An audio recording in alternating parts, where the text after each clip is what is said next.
السلام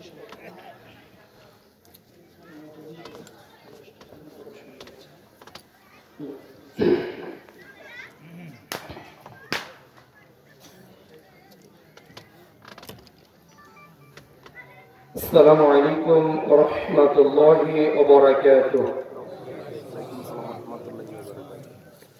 إن الحمد لله وحده والصلاة والسلام على من لا نبي بعده. فأعوذ بالله من الشيطان الرجيم. ومن الناس من يقول آمنا بالله وباليوم الآخر وما هم بمؤمنين. وقال تعالى فصل لربك. عن عبد الله بن عمر رضي الله تعالى عنه قال قال رسول الله صلى الله عليه وسلم من تشبه بقوم فهو منهم. رواه أبو داود. عن أبي هريرة رضي الله تعالى عنه قال قال رسول الله صلى الله عليه وسلم على كلكم راع وكلكم مسؤول عن رعيته. رواه البخاري. وقال رسول الله صلى الله عليه وسلم بين العبد وبين الكفر ترك الصلاة. وفي رواية من ترك الصلاة متعمدا فقد كفر. وفي رواية من ترك الصلاة فقد أشرك. رواه ابن ماجه بإسناد صحيح. যাবতীয় হামদ সানা, যাবতীয় আরাধনা আল্লাহ রাব্বুল আলামিনের বারগাহে যার অপার অনুগ্রহে রোজ দিন দক্ষিণ মিলপাড়া যুব সমাজের উদ্যোগে আজকের এই তাফসীরুল কোরআনুল কারীমের মাহফিলে যে আল্লাহ সুবহানাহু ওয়া তাআলা আমাদেরকে আসার মতো সুযোগ দান করেছেন, সর্বাগ্রে সেই আল্লাহর প্রশংসা, আলহামদুলিল্লাহ।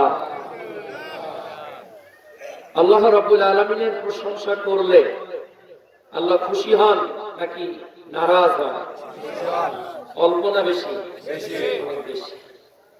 আল্লাহ সুবহানাহু ওয়া তাআলা বলেন সূরা ইব্রাহিম, পবিত্র কোরআনুল কারীমের একটি সূরা যার অধ্যায় নাম্বার হলো 14, আয়াত নাম্বার হলো 7।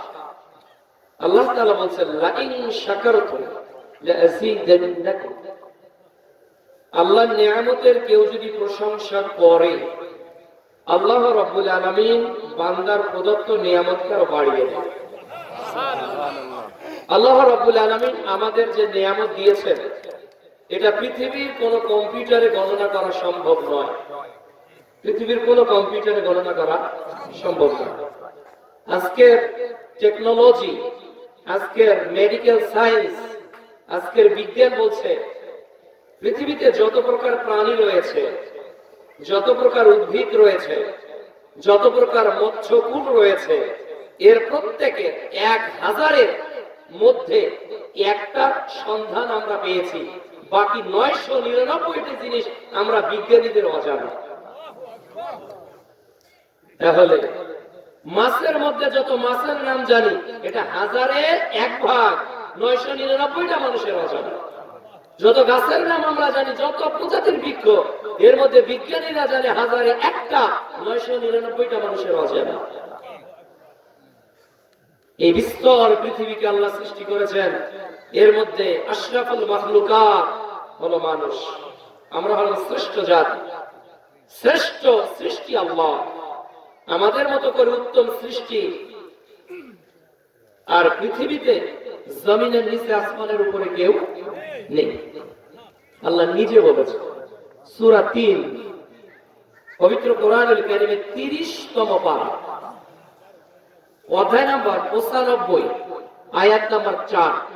আল্লাহ বলেন লাকাদ খালাকনাল ইনসান, আমি আল্লাহ সৃষ্টি করেছি ইনসানকে, মানুষকে, ফি আহসানি তাকওয়িম, সর্বোত্তম অবকাঠামোতে মানুষের মতো উত্তম অবকাঠামোর তৈরি সৃষ্টি আর পৃথিবীতে কোনো কিছু নেই।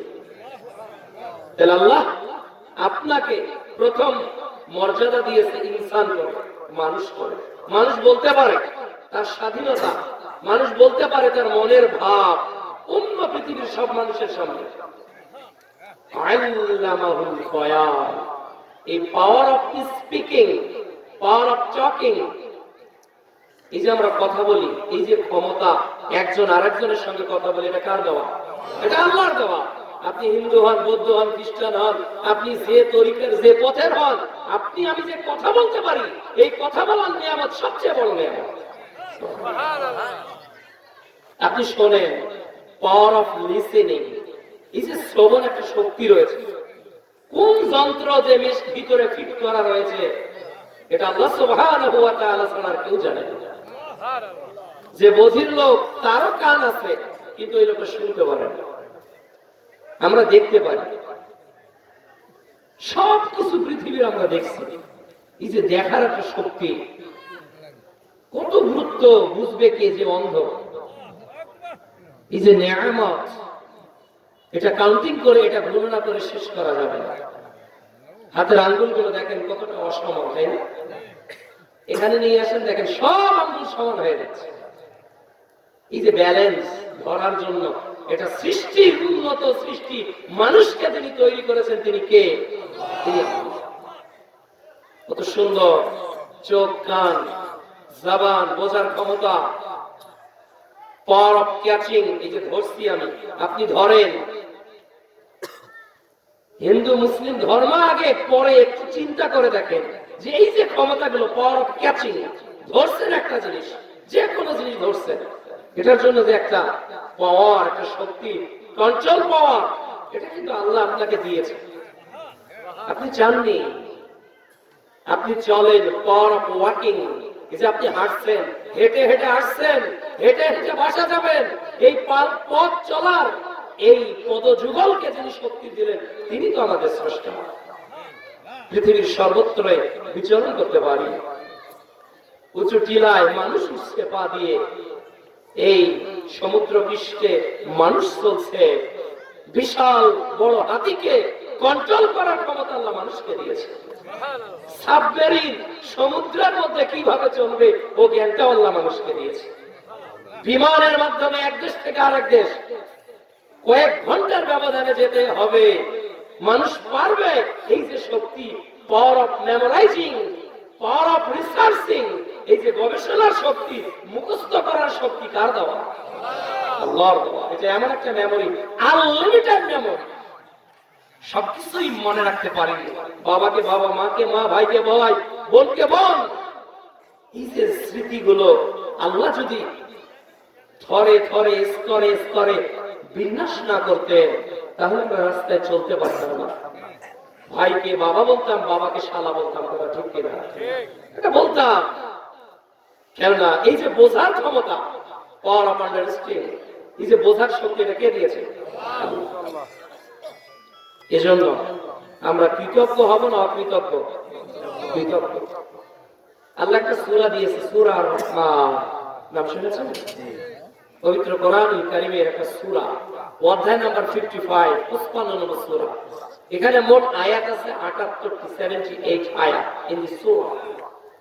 78টি সূরার মধ্যে 31টা আয়াতে আল্লাহ একটাই কথা বলেছে, ফাবিআইয়ি আলাই রাব্বিকুমা তুকাযযিবান।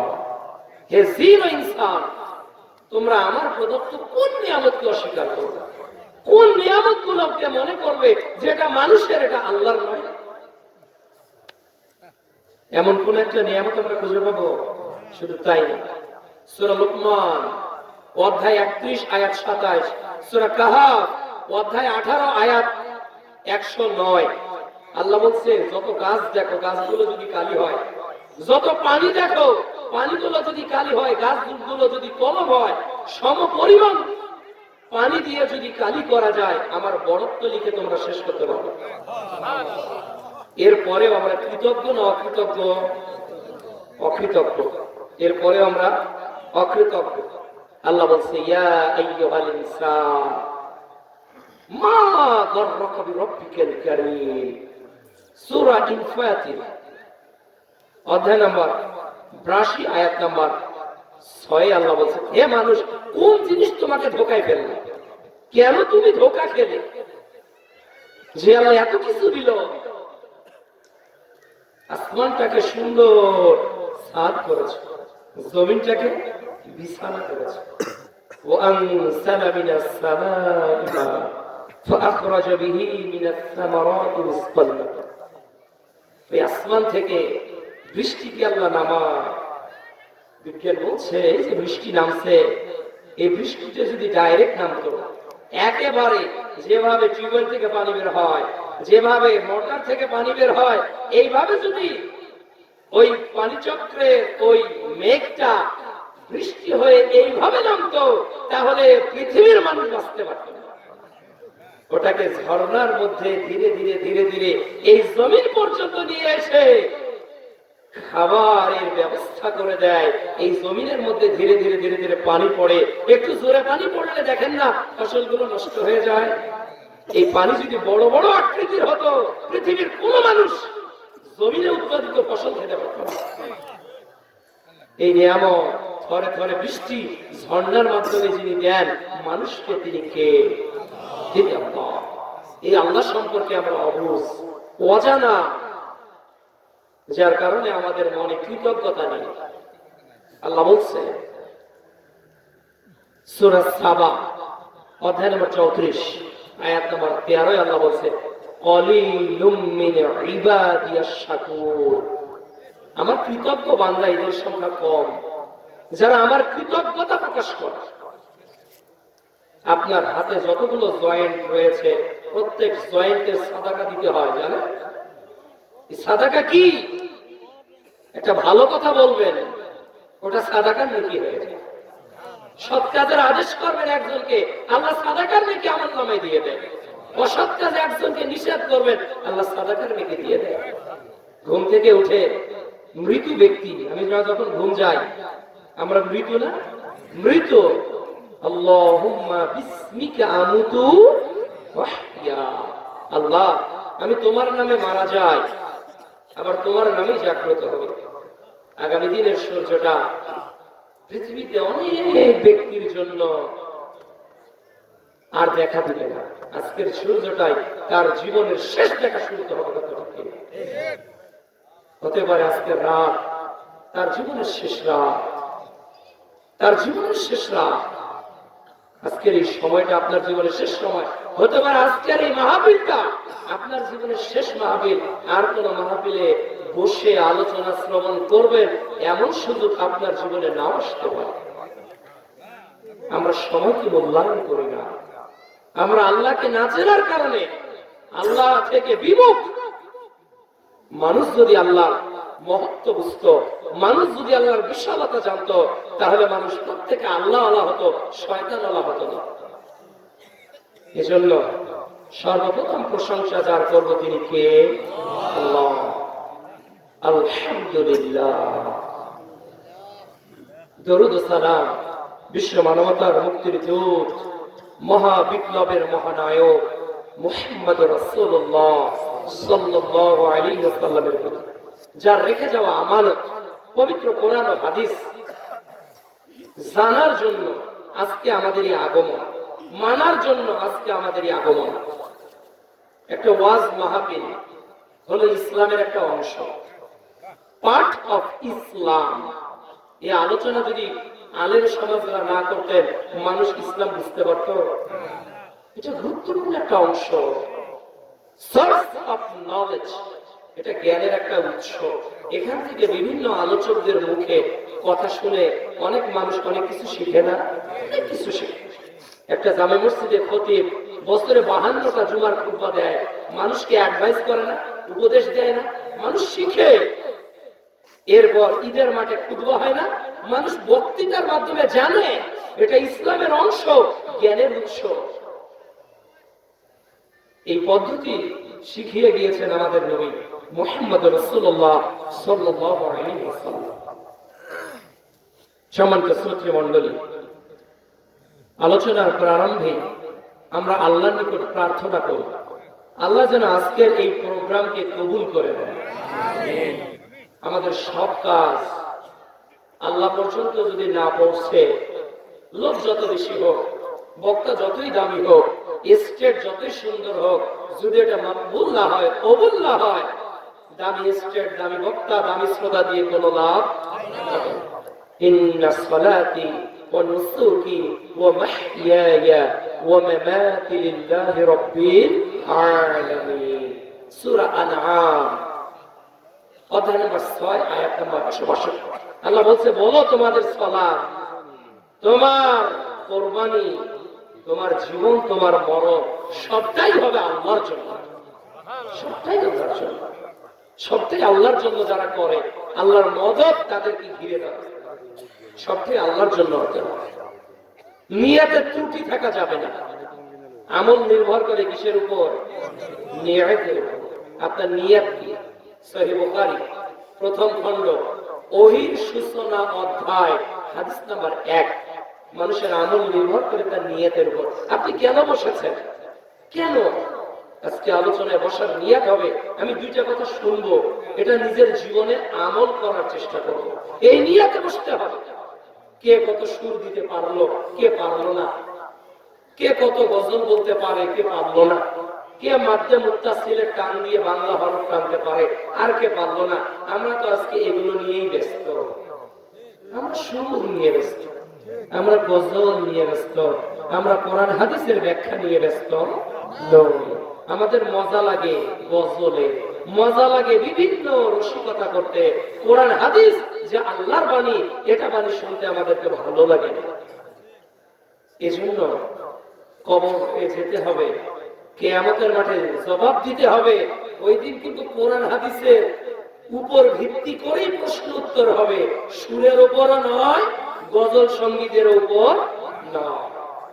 কাজে নিয়ত হবে ঠিক, নিয়ত ভুল হলে আমল বরবাদ। একজন শহীদ আল্লাহর কাছে বলবেন, আল্লাহ জিজ্ঞাসা যখন তাকে করবেন যে তুমি কি করেছো দুনিয়াতে, আমি তোমাকে পাঠিয়েছিলাম। লোকটি বলবে, তোমার দ্বীনের পথে জীবনটাকে দিয়ে দিয়েছি আল্লাহ। সহিহ মুসলিম 1905 নম্বর হাদিস, মিশকাতুল মাসাবির প্রথম খণ্ডের 204 নম্বর হাদিস। আল্লাহ বলবে, কাযাবতা, ইউ আর এ লায়ার, তুমি হলে মিথ্যাবাদী। তুমি শহীদ হয়েছো যেন লোকে তোমাকে শহীদ বলে, এলাকায় যাতে বীর বলে তোমাকে, এজন্য তুমি যুদ্ধ করে নিহত হয়েছিলে। তো দুনিয়ার মানুষ তো তোমাকে শহীদ বলেছে, কত মর্যাদা দিয়েছে, তোমার সামনে নীরবতা পালন করেছে, ফুল দিয়েছে, অনেক কিছুই করেছে। আজকে আমি আল্লাহ আর কোনো প্রতিদান তোমাকে দিব না। দুনিয়ার মানুষের জন্য তুমি করেছো, তো আমার কাছে কেন তুমি প্রতিদান চাও?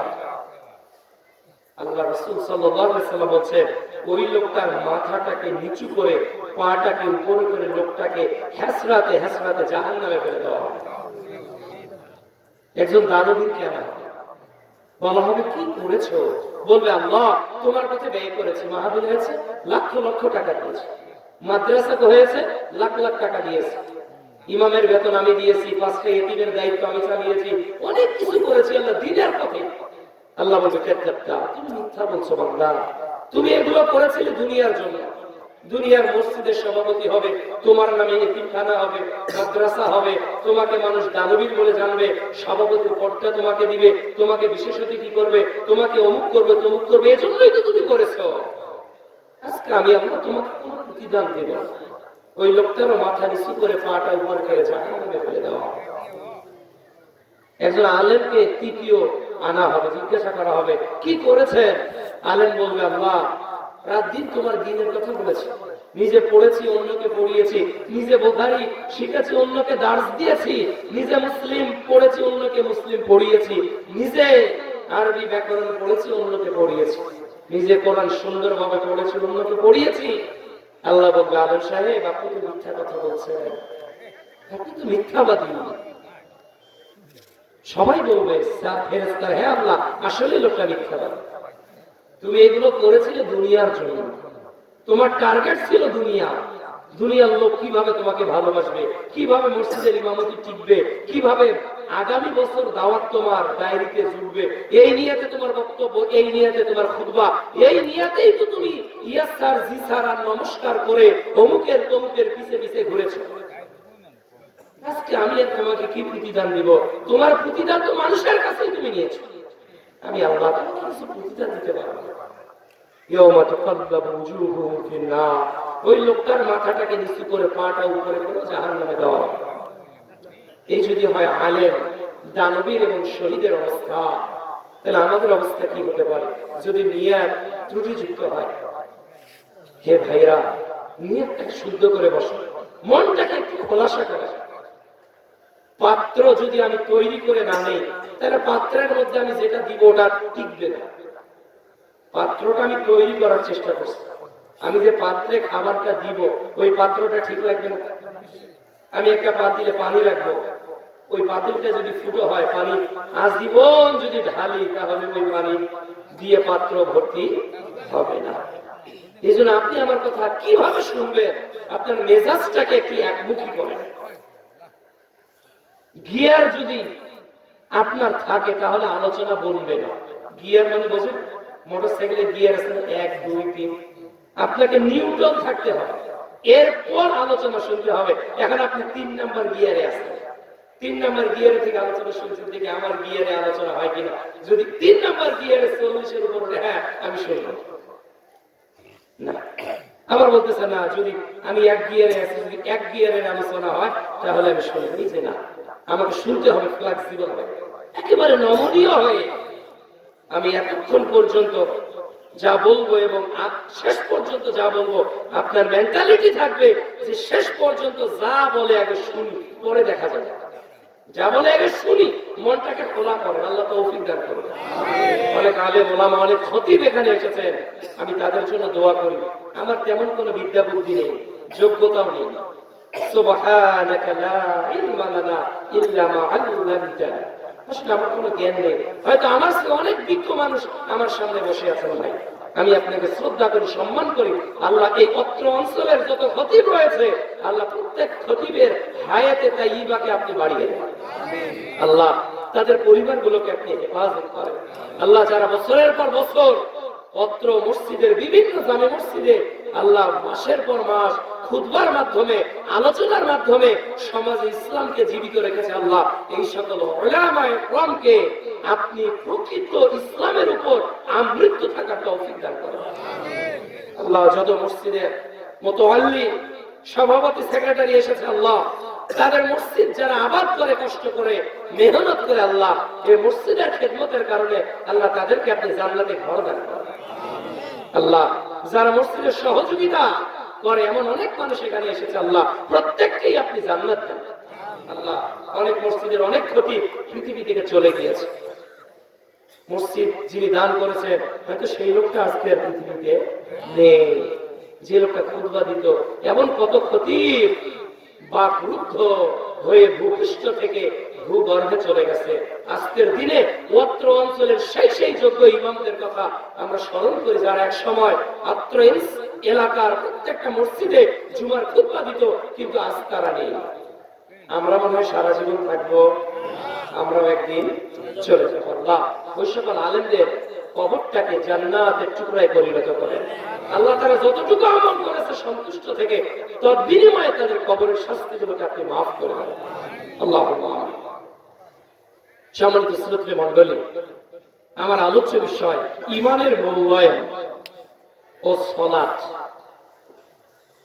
ঈমান, বিশ্বাস আল্লাহর প্রতি, পরকালের প্রতি, ফেরেশতাদের প্রতি, কিতাবের প্রতি, নবী রাসূলদের প্রতি, তাকদীরের প্রতি, এর সমন্বয় কি? ঈমান। আমানতু বিল্লাহি ওয়া মালাইকাতিহি ওয়া কুতুবিহি ওয়া রাসূলিহি ওয়াল ইয়াউমিল আখির ওয়াল কদরি খায়রিহি ওয়া শাররিহি মিনাল্লাহি তাআলা। এই যে ঈমান, এই ঈমানটা কতটুকু মূল্যায়ন করি আমরা? আজকে আমাদের ঈমানটাকে একটু কোরআন হাদিসের সামনে আমরা পেশ করব, দেখব এই ঈমানটা কতটুকু ভেজাল যুক্ত আর কতটুকু ভেজাল মুক্ত। আল্লাহ তাআলা বলেন সূরা বাকারা প্রথম পারা অধ্যায় নম্বর 2 আয়াত নম্বর 8, আল্লাহ বলছে ওয়া মিনান নাসি মান ইয়াকুলু আমান্না বিল্লাহ ওয়া বিল ইয়াউমিল আখির ওয়া মা হুম বিমুমিনিন। মানুষের মধ্যে অনেক ঈমানদার রয়েছে যারা বলে আমি আল্লাহকে বিশ্বাস করি, যারা বলে আমি পরকালকে বিশ্বাস করি। আল্লাহ বলছে ওরা ঈমানদার নয়, ওরা ঈমানওয়ালা নয়। আল্লাহ অন্যত্র বলছেন ওরা ধোঁকা দেয়, আল্লাহ ধোঁকা দেয় ঈমানদারদেরকে, এবং ওরা নিজেদের ছাড়া আর কাউকে ধোঁকা দেয় না। আল্লাহ বলছে ফি কুলুবিহিম মারাদুন ফাসাদাহুমুল্লাহু মারাদুন, ওদের অন্তরে রোগ আছে, ব্যাধি আছে, ডিজিজ রয়েছে। এই রোগ তার ঈমান রোগ আরো বাড়িয়ে দেয়, আল্লাহ এই রোগ আরো বাড়িয়ে যায়। তাহলে ঈমানের মধ্যে ভেজাল আছে না নাই? আছে। ঈমান এর বাহ্যিক রূপ হলো আমল, ঈমানের বাহ্যিক রূপ হলো আমল। ঈমান হলো ফাউন্ডেশন, আমল হলো ডেকোরেশন। ঈমানটা হলো ফাউন্ডেশন, ভিত্তি। যদি ভিত্তি না ঠিক থাকে যত বড় বিল্ডিং হোক রানা প্লাজার মতো ধসে পড়বে না? ধসে পড়বে। আমরা যে স্টেটের উপর বসে আছি এটা যদি নরমাল হতো ভেঙে পড়তো না? তার মানে ভিত্তির উপর নির্ভর করবে যেটা কত তলা হবে। আপনারা যখন বিল্ডিং করেন, বড় বড় বিল্ডিং, ইঞ্জিনিয়ার বলে কত তলা করবেন, বলে ওর উপর কিন্তু ভিত্তি তৈরি হবে। ইট কিন্তু অনেকগুলো নিচে থাকবে, অনেক রড বালু সিমেন্ট নিচে থাকবে, ওইটার উপর ভিত্তি করে কিন্তু 100 তলা বিল্ডিং এর ছাদের উপর আমরা চলি। 100 তলা ছাদের উপর চড়ি, আর যদি ওই ইট গর্ব করে যে আমি সব না, অনেক গভীরে একটা ইট রয়েছে যার কারণে উপরের ইটটা টিকে আছে। এই নিচের ইটটা হলো ঈমান, ভিত্তি। যার ঈমান যত মজবুত তার আমল তত সুন্দর, তার আল্লাহ ভীরুতা তত বেশি, তার আখলাক তত দামি হয়। আর যার ঈমান দুর্বল হয় সে অল্পতেই টলে পড়ে, অল্পতেই ছিটকে যায়। এজন্য সবসময় ঈমানকে নবায়ন করার চেষ্টা করতে হবে। কিভাবে নবায়ন হয় এটার মাধ্যমগুলো আমাদেরকে বুঝতে হবে। আল্লাহ তাআলা বলেন সূরা বাকারা অধ্যায় নম্বর 2 আয়াত নম্বর 214, আল্লাহ বলেন আম হাসিবতুম আন তাদখুলুল জান্নাহ, তোমরা কি ধারণা করে নিয়েছো যে তোমরা জান্নাতে প্রবেশ করবে? অথচ তোমাদের পূর্বে যারা ঈমান এনেছিল আল্লাহ সুবহানাহু ওয়া তাআলা তাদের ঈমানের মূল্যায়ন করেছিলেন, ঈমানের পরীক্ষা নিয়েছিলেন তাদেরকে। এমন পরীক্ষা যে ওই সকল নবী এবং রাসূল এবং তাদের অনুসারীরা আল্লাহকে বলেছিল মাতা রাসূলুল্লাহ, আল্লাহ তোমার সাহায্য আর কবে আসবে, আর কত দূর? কতটা নির্যাতন তাদের উপর হয়েছে, কতটা অত্যাচার তাদের উপর হয়েছে। আল্লাহ তাআলা বলছেন সূরা বাকারা অধ্যায় 2 আয়াত 155, আল্লাহ বলছে ওয়ালা নাবলুওয়ান্নাকুম বিশাইইন মিনাল খাউফ ওয়াল জু' ওয়া নাকসিম মিনাল আমওয়াল ওয়াল আনফুসি ওয়াস সামারাত ওয়া বাশশিরিস সাবিরিন। আমি আল্লাহ তোমাদেরকে পরীক্ষা করব, এক্সাম নিবে, আল্লাহ আমাদের পরীক্ষা নেবে, ভয় দিয়ে, ক্ষুধা দিয়ে, ফসলের ক্ষতি দিয়ে, সন্তানাদের মৃত্যু দিয়ে আল্লাহ পরীক্ষা করবেন। দেখবেন কে ধৈর্য ধারণ করে, কে ধৈর্যশীল, এটা আল্লাহ পরীক্ষা করবেন। সূরা মুলক অধ্যায় 67 আয়াত 2, আল্লাহ বলেন আল্লাযী খালাকাল মাউত ওয়াল হায়াত, আমি আল্লাহ সৃষ্টি করেছি তোমাদের মৃত্যুকে, ওয়াল হায়াত তোমাদের জীবন, লিয়াবলুয়াকুম আইয়ুকুম আহসানু আমাল, তোমাদের পরীক্ষা করার জন্য যে কে সুন্দরতম আমল করে, কার আমলগুলো ভালো হয়। এজন্যই আল্লাহ জীবন এবং মৃত্যুকে সৃষ্টি করেছে। আজকে এলাকায় অনেক যুবক ছিল যারা গানের অনেক আয়োজন করে, বাংলাদেশের যুবকরাই তো গানের আয়োজন করে না? আজকে যারা মাহফিল এর আয়োজন করেছে তারা কারা? এই যুবকগুলো পারলে একটা ড্রাম সেট নিয়ে গান বাজনার আয়োজন করতে পারতেন না? পারত, কিন্তু তাদের সেই শক্তি ছিল, মেজাজ ছিল, সাউন্ড সিস্টেম ঠিক থাকতো, প্যান্ডেল ঠিক থাকতো। আমাদের জায়গায় একটা গায়ক আসতো, আপনাদের জায়গায় ওই গায়কের অনুসারী কিছু অনুসারী আসতো। কিন্তু না, আজকের মাইকটার যে আওয়াজ হচ্ছে, প্রত্যেক প্রতিধ্বনিতে যুবকদের আমল নামায় আজকে যারা আয়োজন করেছে নাকি হবে কি হবে না হবে। কিন্তু ওই বাজনাটা, যে বাজনায় যে গায়ক, যে শিল্পীর মাধ্যমে হাজার হাজার মানুষ কানের পাপ করে, যারা আয়োজন করেছে প্রত্যেক শব্দে শব্দে আয়োজনকারী ব্যক্তিদের আমল নামায় পাপ লিখা হয়। এই যে দুটাই পরীক্ষা, আল্লাহ জীবন দিয়েছে, যৌবন দিয়েছে, তুমি যৌবনে গানেরও আয়োজন করতে পারো, আবার ওয়াজ মাহফিলও করতে পারো। তুমি যৌবনে মাদকও খেতে পারো, মদও সেবন করতে পারো, আবার আল্লাহর দেওয়া হালাল রিজিকও খেতে পারো। এটা হলো আল্লাহর পরীক্ষা। আল্লাহ আমাদেরকে পরীক্ষা করবে।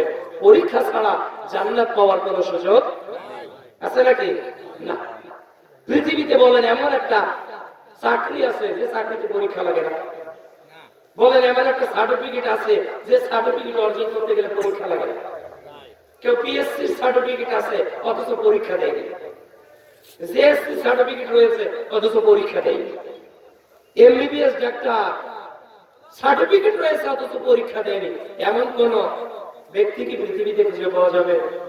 তো দুনিয়ার পিএসসি সার্টিফিকেটের জন্য যদি পরীক্ষা দিতে হয়, দুনিয়ার এসএসসি সার্টিফিকেটের জন্য যদি পরীক্ষা দিতে হয়, তাহলে আল্লাহর বিশাল একটা জান্নাত আমরা চাই, ওই জান্নাত পরীক্ষা ছাড়াই কি আল্লাহ দিবেন? ওটা সম্ভব নয়। এই জন্য ঈমান মূল্যায়ন করতে হবে। সহিহ মুসলিম 2750 নম্বর হাদিস। হানজালা রাদিয়াল্লাহু তাআলা আনহু ঈমানের মূল্যায়ন করতেন। কিভাবে করতেন? তিনি নিজেকে মুনাফিক বলতেন। হানজালা বলতেন, আমি মুনাফিক হয়ে গিয়েছি। আবু বকর রাদিয়াল্লাহু তাআলা আনহু বলছেন, হানজালা আপনি এমন কথা কেন বলছেন? হানজালা রাদিয়াল্লাহু তাআলা আনহু বলছে, হে আবু বকর, আমি যখন বিশ্বনবীর সঙ্গে থাকি তখন আমি জান্নাতের কথা শুনি, জান্নাতের প্রতি আমার আগ্রহের তৈরি হয়। আমি বিশ্বনবীর নিকট যখন থাকি জাহান্নামের ভয়ের কথাগুলো শুনি, অন্তরটা কেঁপে ওঠে, না জানি আমি আগুন গ্রাস ভয় লাগে। কিন্তু যখন পরিবারে আসি, বাড়িতে যখন আসি, আমার মনে হয় আমি এগুলো ভুলে যাই। হানজালা ভুলে যায় রাসূলের কাছে যেটা থাকতো, বাড়িতে ভুলে যায় হানজালা। আমার মনে হয় হানজালা মুনাফিক হয়ে গিয়েছে। দেখুন তারা তাদের ঈমানকে কিভাবে মূল্যায়ন করে, কিভাবে ভাবতো নিজেকে নিয়ে। আর আজকে আমরা হর হামেশাই পাপের মধ্যে লিপ্ত রয়েছি, এর পরেও ভাবি না যে নিজে গুনাহ করেছি, আমি অপরাধী, এরপরে আমরা ভাবি কে ঈমানের মূল্যায়ন করে। সহিহ বুখারী 2215 নম্বর হাদিস। বৃষ্টিতে চলছিলেন তিনজন যুবক, হঠাৎ তারা একটা গুহার মধ্যে ঢুকে গেল। একটা বিশাল বড় তো পাথর গুহার মধ্যে আটকা পড়ে গেল। তিনজন যুবকের উপায় নেই আর বাঁচা। তিনজন যুবক বলছে যে বাঁচার তো কোনো উপায় নেই, যে গহীন গর্ত আর যে বিশাল পাথর, এটা সরানোরও ক্ষমতা আমাদের নেই, কাজেই তোমরা তিনজন আল্লাহর নিকট তোমাদের ভালো আমলগুলো পেশ করো। কে কি করেছে? তো তিনজনের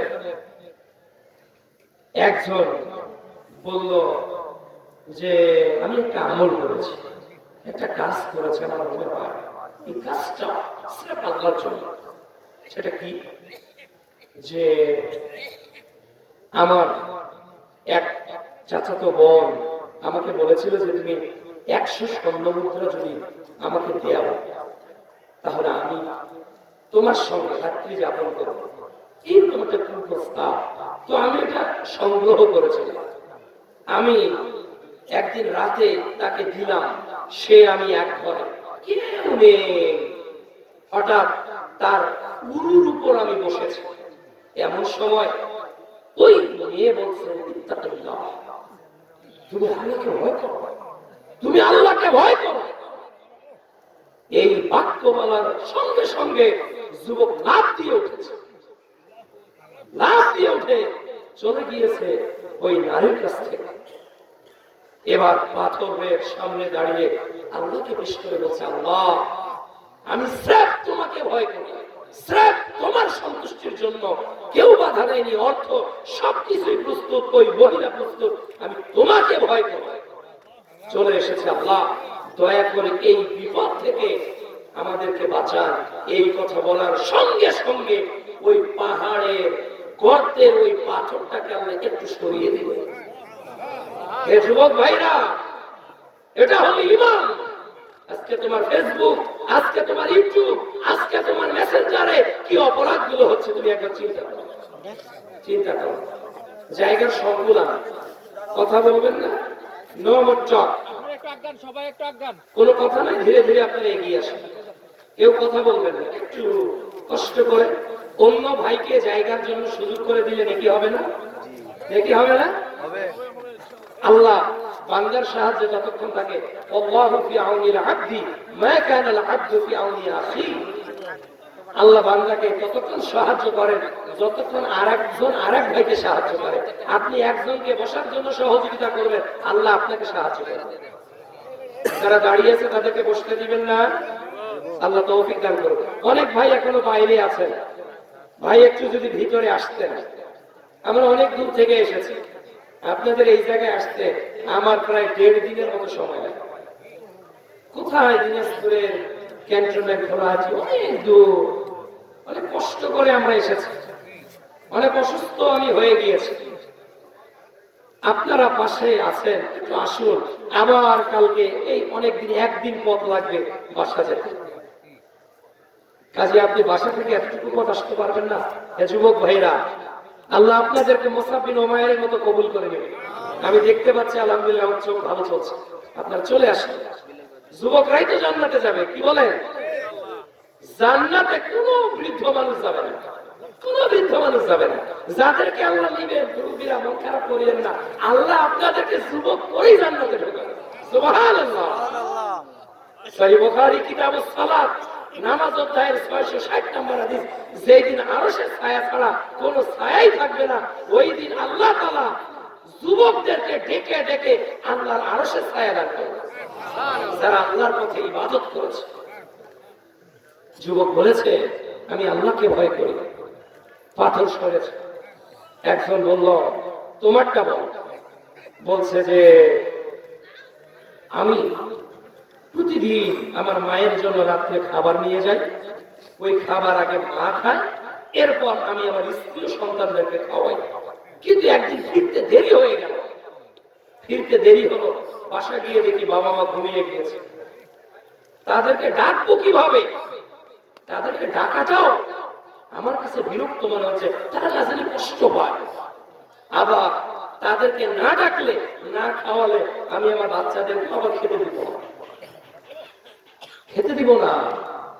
বলছে, আল্লাহ আমার 2 সন্তান আমার পায়ের কাছে এসে কাঁদছে, বাবা একটু খাবার দাও, খাবার দাও। কিন্তু আমার কথা হলো, আমার বাবা মা না খাওয়া পর্যন্ত আমি তোদেরকে খেতে দিব না।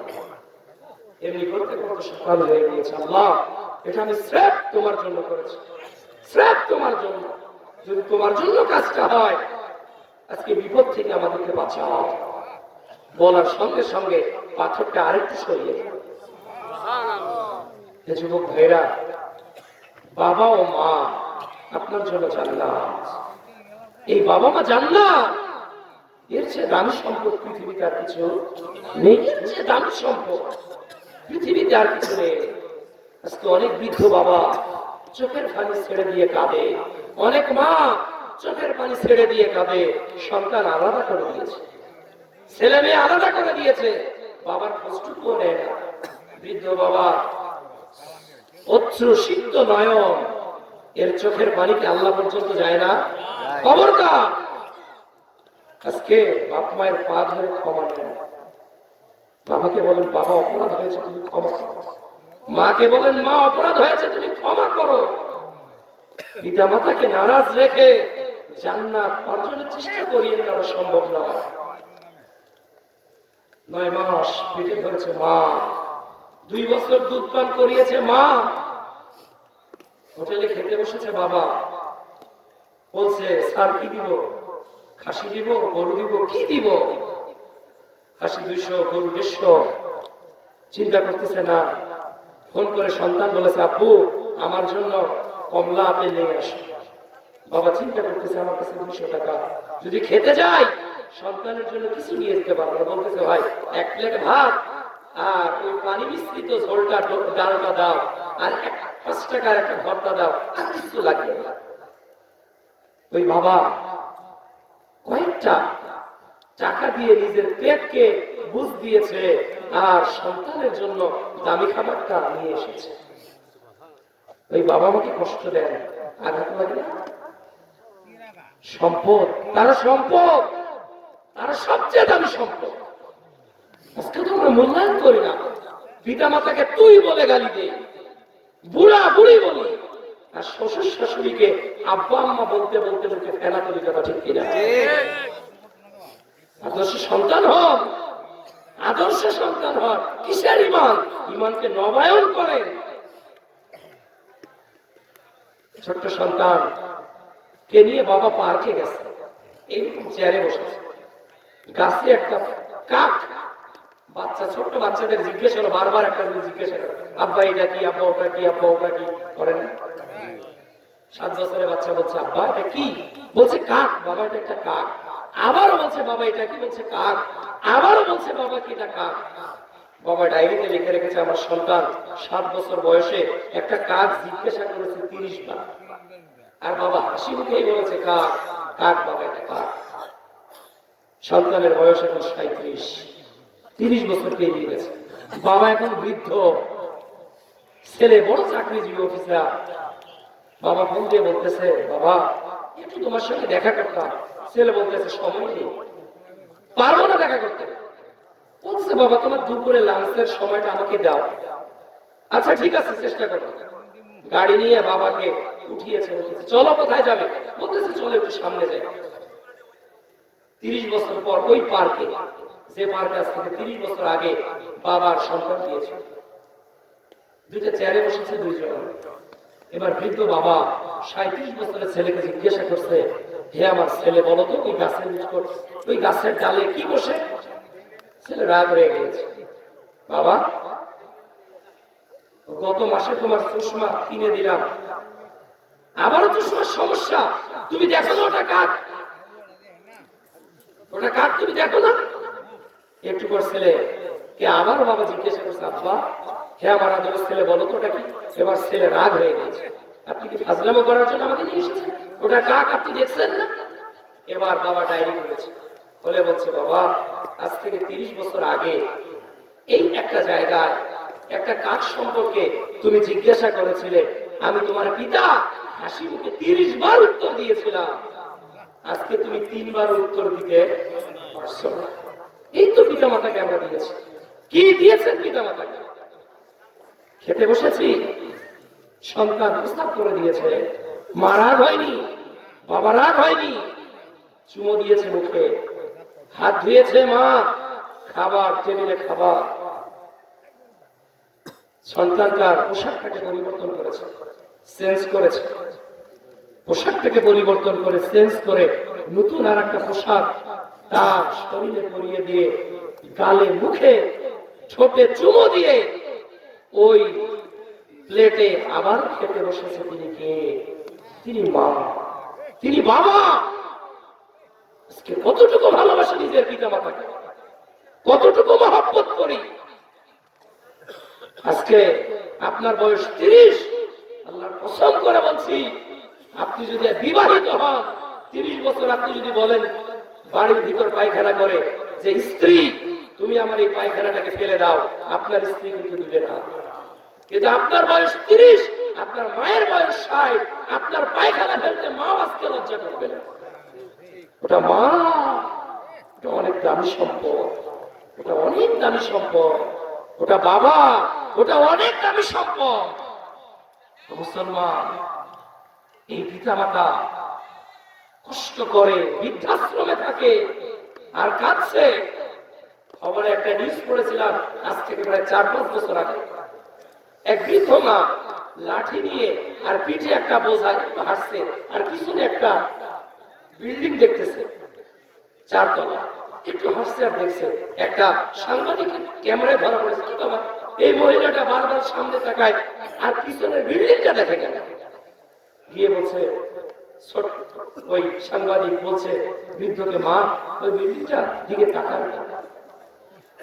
ওই মা চোখের পানি ছেড়ে দিয়েছে, তুমি আমাকে মা বলে ডাক দিলে? ওই যে 4 তলা বিল্ডিং তুমি দেখছো, ওটা আমার 4 ছেলে, ওটা 4 ছেলে। বিবাহ দিয়েছি তাদের, আমার স্বামী মারা গিয়েছে, কোন ফ্ল্যাটে আমার জায়গা হয় না। ছোট ছেলে বলে যে বড় ছেলের কাছে থাকে, বড় ছেলে বলে মেজ ছেলের কাছে থাকে। অনেক আত্মীয় স্বজন আসে, মা আপনি বৃদ্ধ হয়ে গিয়েছে, কাশেন অনেক পথ যেখানে সেখানে ফেলেন, আমার সন্তানরা ভালো লাগে না এগুলো, তাদের অনেক বন্ধু বান্ধব। এ ভাইরা, যেদিন তুমি চলতে পারতে না ওই দিন তোমার পায়খানাকে পরিষ্কার করেছিল ওই মা।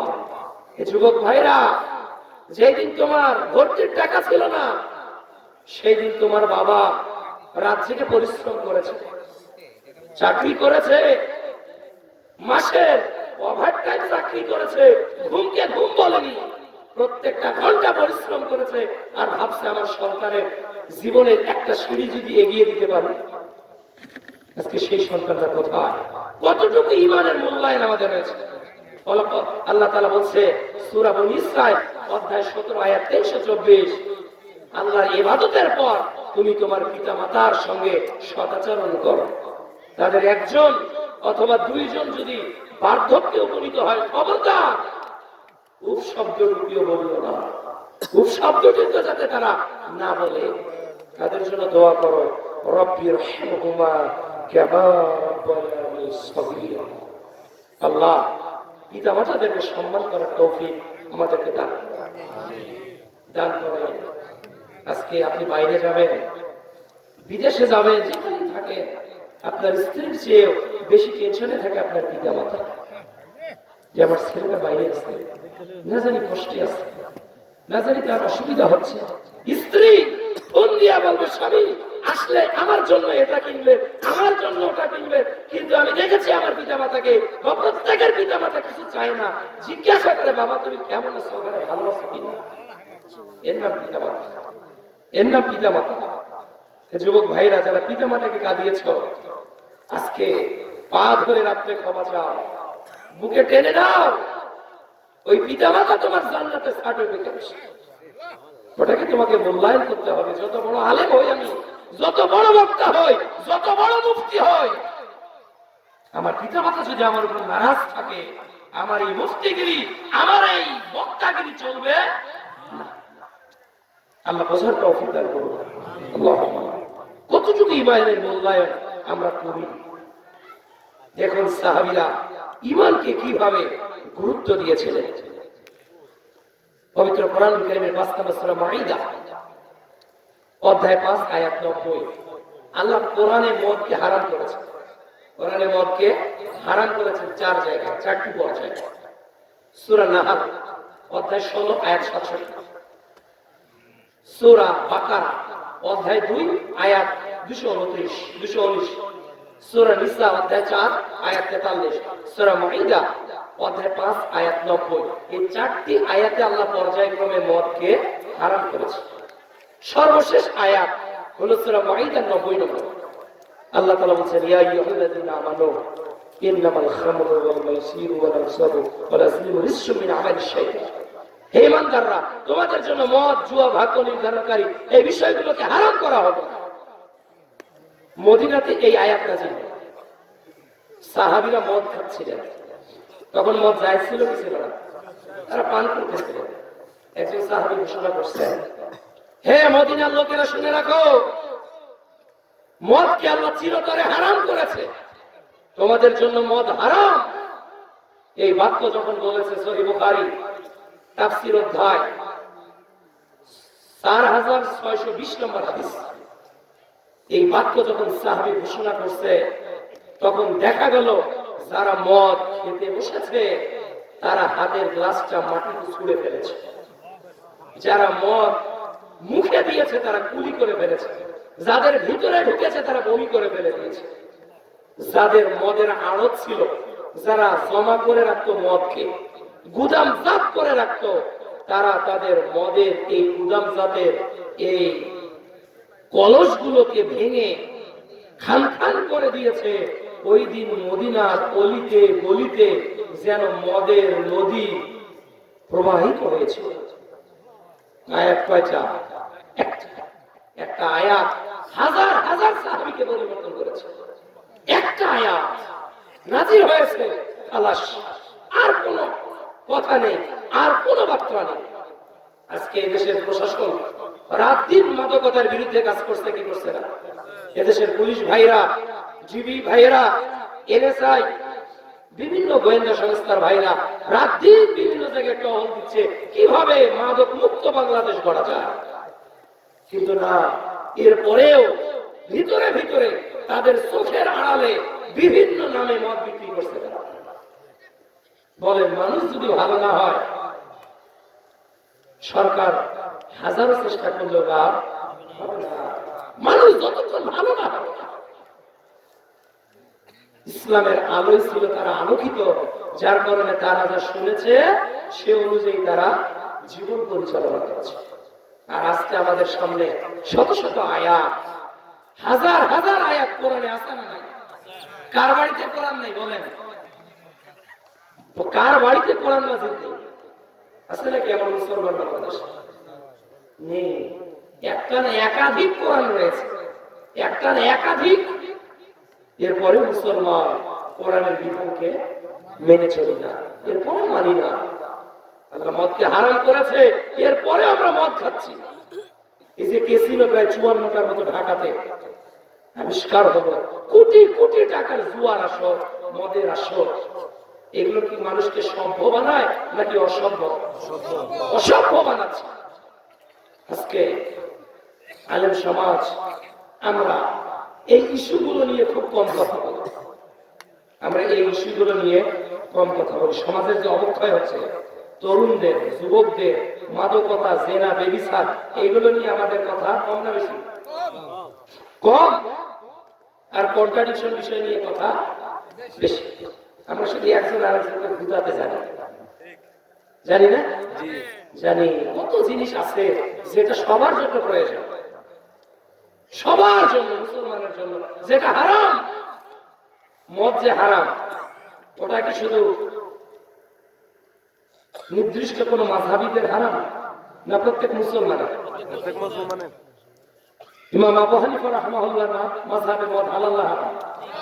ইমাম শাফি রাহমাহুল্লাহ মাযহাবে, ইমাম মালিক রাহমাহুল্লাহ মাযহাবে, ইমাম আহমদ ইবনে হাম্বল রাহমাহুল্লাহ মাযহাবে, আহলে হাদিস তরিকায় যত পদ্ধতি রয়েছে সব জায়গায় মদ হালাল না হারাম? তাহলে বাংলাদেশে মুসলমানের সংখ্যা কম না বেশি? বেশি। মদ খাচ্ছে তারা কারা? মুসলমানরা। তাহলে আমাদেরকে তো ধরে নিতে হবে যারা মদ খাচ্ছে হানাফিনা, শাফিনা, মালিকিনা, হাম্বলিনা, আহলে হাদিস না, মুহাম্মাদিনা, এরা আসলে কোনো তরিকারই না। শুধু কোন তরিকায় মদ জায়েজ করা হয়নি। এরপরে আপনি মদ খান, কিসের আপনি হানাফি? এরপরে আপনি মদ খান, কিসের আপনি শাফি? এরপরে আপনি মদের ব্যবসা করেন, আপনি কিসের আবার আহলে হাদিস?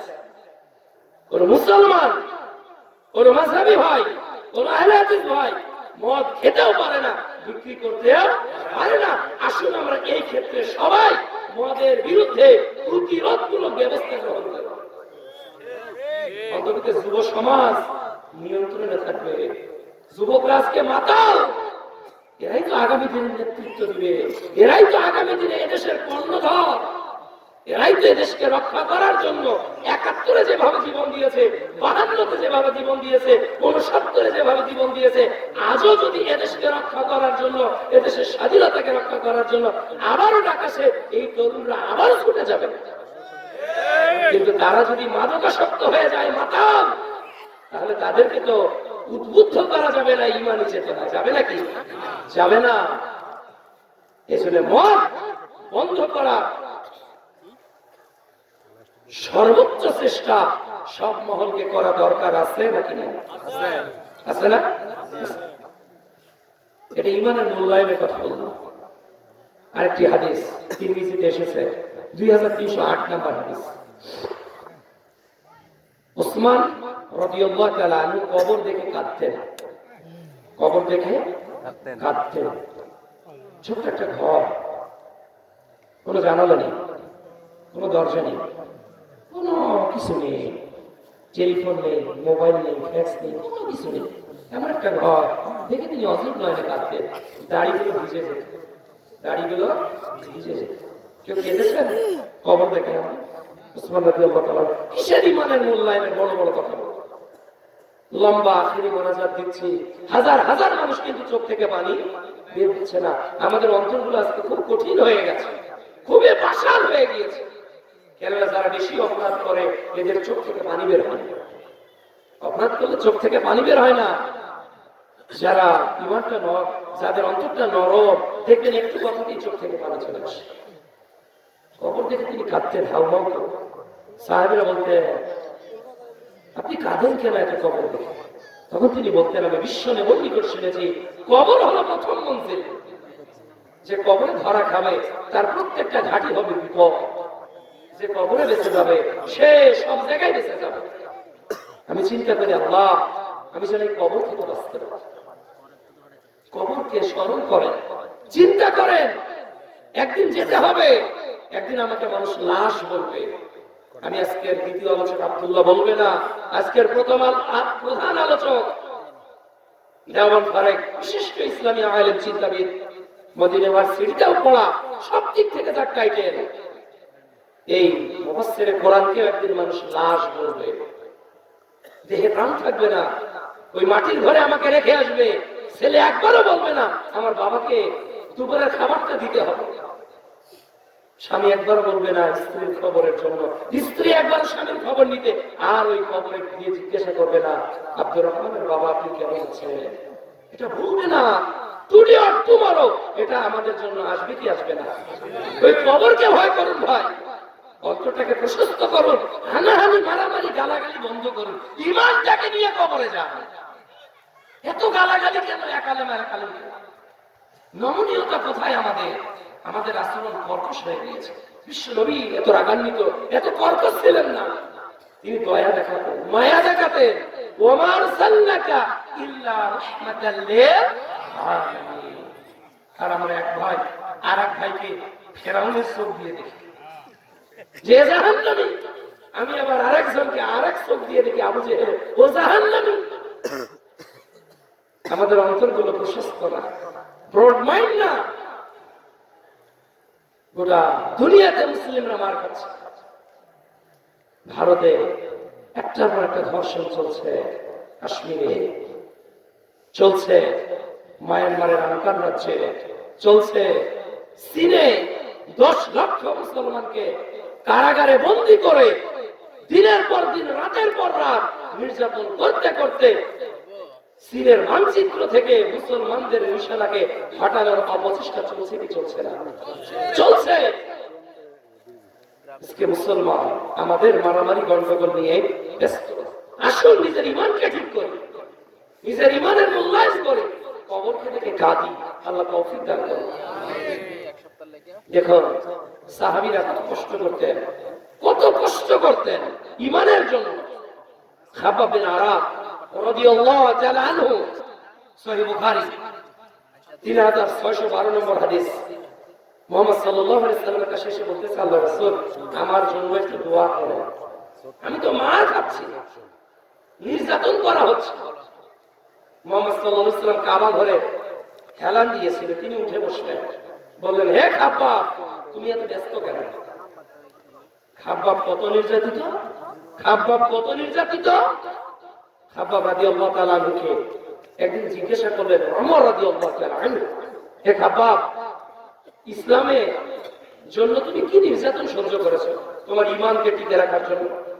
খাব্বাবের আরাব বলছে, আল্লাহর রাসূল বলছে হে ওমর আমাকে তারা বেঁধে রাখতো উত্তপ্ত মরুভূমিতে, আর আমার পিঠের নিচে কয়লার আগুনকে ধরিয়ে দেওয়া হতো। এরপর আমাকে বেঁধে এইভাবে হেঁচড়ানো হতো এবং আমার বুকের উপর পাথর চাপা দেওয়া হতো। এত তাপ সে কয়লার আগুনে। তিনি ওমরকে এইভাবে কাপড়টা তুলে দেখাচ্ছেন। ওমর রাদিয়াল্লাহু তাআলা দেখছেন খাব্বাব বিন আরাফ রাদিয়াল্লাহু তাআলা আনহু এই পিঠগুলোতে অনেকগুলো ছোট ছোট গর্ত হয়ে গিয়েছে। বলতেছে আমার পাথরের গোশত আর রক্তগুলো পড়ে পড়ে ওই কয়লার আগুন পর্যন্ত নিভে যেত। কতটা ত্যাগ, কতটা ঈমান! এরপরেও ইসলাম ত্যাগ করেননি, এরপরেও বিসর্জন দেননি ইসলাম। আর আজকে তো আমরা সীমাহীন পাপ করছি, অপরাধের কোনো শেষ নেই। অথচ এদেশ মুসলমানদের দেশ, আপনি ইসলাম মানতে গেলে কোনো কেউ প্রেশার ক্রিয়েট করবে না। এরপরেও ভাই আমরা ঈমানের উপর চলি না, আমল নিয়ে ব্যস্ত থাকি না। খুবাইব রাদিয়াল্লাহু তাআলা নির্যাতন আরো লোমহর্ষক। তার পায়খানা রাস্তা দিয়ে বাঁকানো রড ঢুকিয়ে দেওয়া হয়েছে, এটা পেছাতে পেছাতে মাথা দিয়ে বের করা হয়েছে। খুবাইব রাদিয়াল্লাহু তাআলা এতটুকু বলা হয়েছিল, ও খুবাইব, তুমি কি চাও তোমার জায়গায় তোমার নবীকে? তাহলে তোমার পরিবার। খুবাইবকে বোঝাচ্ছ, খুবাইব তোমার সন্তানের কথা কি তোমার মনে পড়ে না? ও খুবাইব, তোমার সন্তান তোমাকে পাবে, আব্বু বলে ডাকবে, তুমি তোমার সন্তানকে চুমু দিবে। ও খুবাইব, তোমার স্ত্রীর কথা কি তোমার মনে পড়ে না? তুমি তাদের নিকট চলে যাবে, বিনিময়ে তুমি বিশ্ব নবীকে দিয়ে দাও, খবর দাও। মৃত্যুর ঠিক শেষ মুহূর্তে খুবাইব যেন গর্জন দিয়ে বলে উঠলেন, ও কাফেরের দল, তোমরা কি বলো? খুবাইবের প্রত্যেকটা লোভে যদি আত্মা দেওয়া হয়, এর বিনিময়ে যদি রাসূলের পদধূলির কথা বলা হয়, খুবাইব বলবে না। তাদের ঈমান, এটা ছিল তাদের ঈমানের মূল্যায়ন। আজকে রাত দিন হে যুবক ভাইরা এই মোবাইলে অন্যায় কর্ম করছে, ভয় লাগে না আল্লাহকে? ভয় লাগে না জাহান্নামকে? কি নির্যাতন সহ্য করেছে ইসলামের জন্য? যারা করেছে তাদের ঈমান কতটুকু ছিল? বেলাল রাদিয়াল্লাহু তাআলা আনহুকে কত নির্যাতন করাতে হয়েছে, বুকের উপর পাথর চাপা দেওয়া হয়েছে। এক আঙ্গুল আকাশের দিকে তাকিয়ে বলছে, আহা আহা। ঈমান ছাড়া তারা ঈমানকে কিভাবে মূল্যায়ন করতেন? কত দামি তাদের কাছে ছিল এই মূল্যবান সম্পদ, কতটা মূল্যবান ছিল। দূর অতীতে আসিয়াকে ফেরাউন নির্যাতন করেছিল। সহিহ সূরা তাহরিম অধ্যায় 66 আয়াত 12, আসিয়া আল্লাহর কাছে বলেছিলেন, আল্লাহ ফেরাউন আমাকে মারছে, রক্তাক্ত করছে, আল্লাহ তোমার জান্নাতে কি আসিয়ার জন্য একটা ঘর প্রাসাদ তৈরি করা যায় না? আল্লাহ আসিয়ার জন্য একটা ঘর নির্মাণ করো। এই ছিল তাদের আশা, এই ছিল তাদের ঈমান। আর আমরা হেডফোন দিয়ে গান শুনছি, সিগারেট টানছি, হাজারো মাদক সেবন করছি, বেপরদায় চলছি, গান বাজনাতে লিপ্ত রয়েছি, পিতাকে সম্মান করি না, বড়দেরকে সম্মান করি না, কোরআন তেলাওয়াত করি না, পাঁচ ওয়াক্ত সালাতের ধার ধারি না। এই ঈমান দিয়ে কি জান্নাত পাওয়া সম্ভব? কতটুকু মূল্যায়ন? পরিবার ছিল একটা মক্কায়, সেটা হলো ইয়াসির পরিবার। ইসলামের জন্য এই ইয়াসির পরিবারের নির্যাতন লোমহর্ষক ঘটনা। আম্মার রাদিয়াল্লাহু তাআলা আনহু আগে ইসলাম কবুল করলেন, এরপর পিতামাতাকে দাওয়াত দিলেন, তারাও কবুল করলেন। বেঁধে রাখা হলো আম্মারকে, ইয়াসির রাদিয়াল্লাহু তাআলা আনহুকে এবং সুমাইয়া রাদিয়াল্লাহু তাআলা আনহাকে। হত্যা করা হলো তার বাবাকে। এরপর হত্যা করা হলো সুমাইয়া রাদিয়াল্লাহু তাআলা আনহাকে। বর্ষা দিয়ে তার লজ্জা স্থানে তীর মেরে তাকে দুনিয়া থেকে বিদায় করা হলো। এরপর নির্যাতন করা হলো আম্মার রাদিয়াল্লাহু তাআলা আনহাকে। এই যে নির্যাতন, তারা কত কষ্ট করেছে, ঈমান ছাড়েনি, ঈমান ছাড়েনি। আর আজকে তো আমরা যদি 50,000 টাকা আমাদের সামনে পড়ে যায়, কিসের ঈমান, কিসের ঈমান? বাবা মারা গেছে, এখনো বোনের জমির ভাগ বলকে দেইনি, অথচ আমি মসজিদের খতিব, আমি খতিব। কতটুকু ঈমানের মূল্যায়ন? আমার পরিবারের ডিসলাইনে স্টার জলসা জি বাংলা চলছে, আমি আবার বক্তব্যও দিচ্ছি। আমার মেয়ে ইন্টারন্যাশনাল স্কুলে পড়ছে, সেখানে নারী পুরুষ একসঙ্গে বেহেয়াপনা শিখছে। এই কি আমার ইমান? এই কি আমার ইমানের মূল্যায়ন? সহিহ বুখারীর হাদিস 3472 নম্বর হাদিস। দূর অতীতে একজন বিক্রেতা একটা ক্রেতার নিকট জমি বিক্রি করেছে। তো যিনি কিনেছেন উনি জমি চাষ করবেন, ফসল ফলাবেন। দেখেছেন একটা স্বর্ণের কলস, গোটা কলসে স্বর্ণ আর স্বর্ণ। তিনি বিক্রেতার কাছে নিয়ে এসেছেন, নিয়ে গিয়ে বলছেন, ভাই আমি আপনার জমি কিনেছি, তো জমির মধ্যে হয়তো আপনি একটা স্বর্ণের কলস রেখেছিলেন, ভাই এটা নেন। জমিওয়ালা বলছে, না না না না না না না, আমি তো জমিও বিক্রি করেছি, জমির মধ্যে যা আছে সবই বিক্রি করেছি, আমার না, আমি তো জানি না। বলতেছে, না আমি জমি কিনেছি, সোনা তো কিনেছি, আমি তোমার সোনা আজকে ভোগ করবো, আর কিয়ামতের মাঠে আমার নেকি তুমি নিবে, ও ইয়াতে আমি নেই, তুমি তোমার সোনা নিয়ে যাও। বিক্রেতা মনে করছে, না আমি তো জানি না, কালকে আমাদের মাঠে যদি আল্লাহ ধরে সে জমি নিয়েছে, ওটা পেয়েছে, হয়তো তার ভাগ্যে ছিল, তুমি কেন নিয়ে গেলে, কাজেই আমি কঠোর নিব। দুজনে মারামারি হচ্ছে, কি নিয়ে, কে কাকে স্বর্ণ দিবে। আর আজকে পেটে করে অবৈধ স্বর্ণ বাংলাদেশে আনা হচ্ছে, হচ্ছে না, পায়খানা রাস্তাতে করে নিয়ে আসা হচ্ছে। কতটা দুনিয়ামুখী আমরা হয়ে গিয়েছি। আখিরাত যে রয়েছে, পরকাল যে রয়েছে, বিশাল বড় যে জান্নাত রয়েছে, ভুলে গুরুত্ব তো বুঝি না। ইমানের ফোর্স তো আমাদের নেই, ইমানের গতি তো আমাদের নেই। এজন্য ইমানকে গুরুত্ব দিতে হবে। পরিশেষে আরেকটি হাদিস বলে সালাতের দিকে যাব। আবু দাহদা রাদিয়াল্লাহু তাআলা নাম শুনেছেন? সহিহ বুখারী 3251 নম্বর হাদিস। আবু দাহদা রাদিয়াল্লাহু তাআলা আনহু একটা খেজুরের বাগান ছিল, যেখানে 600 খেজুরের গাছ ছিল, এবং আবু দাহদা রাদিয়াল্লাহু তাআলা আনহুর মতো দামি খেজুর আর কোথাও ফলতো না, এত দামি খেজুরের বাগান। একদিন এক এতিম বাচ্চা এসে মুহাম্মদ সাল্লাল্লাহু আলাইহি ওয়াসাল্লামকে বলছে যে, আল্লাহর রাসূল, আমার একটা খেজুরের বাগান আছে, তো আমি আমার বাগানে প্রাচীর দিতে চাই। তো প্রাচীর দিতে গিয়ে দেখি মাঝখানে একটা গাছ, ওই গাছটা একটা ইহুদির গাছ। তো ওই গাছটা যদি আমাকে দিত, তাহলে প্রাচীরটা দেওয়া আমার সুন্দর হতো। তো রাসূল সাল্লাল্লাহু আলাইহি ওয়াসাল্লাম তাকে ডাকলেন, ডেকে বললেন যে, এতিম বাচ্চাটাকে তুমি দিয়ে দাও। বলছে, না খবরদার, আমি আমার কাছে দিব না।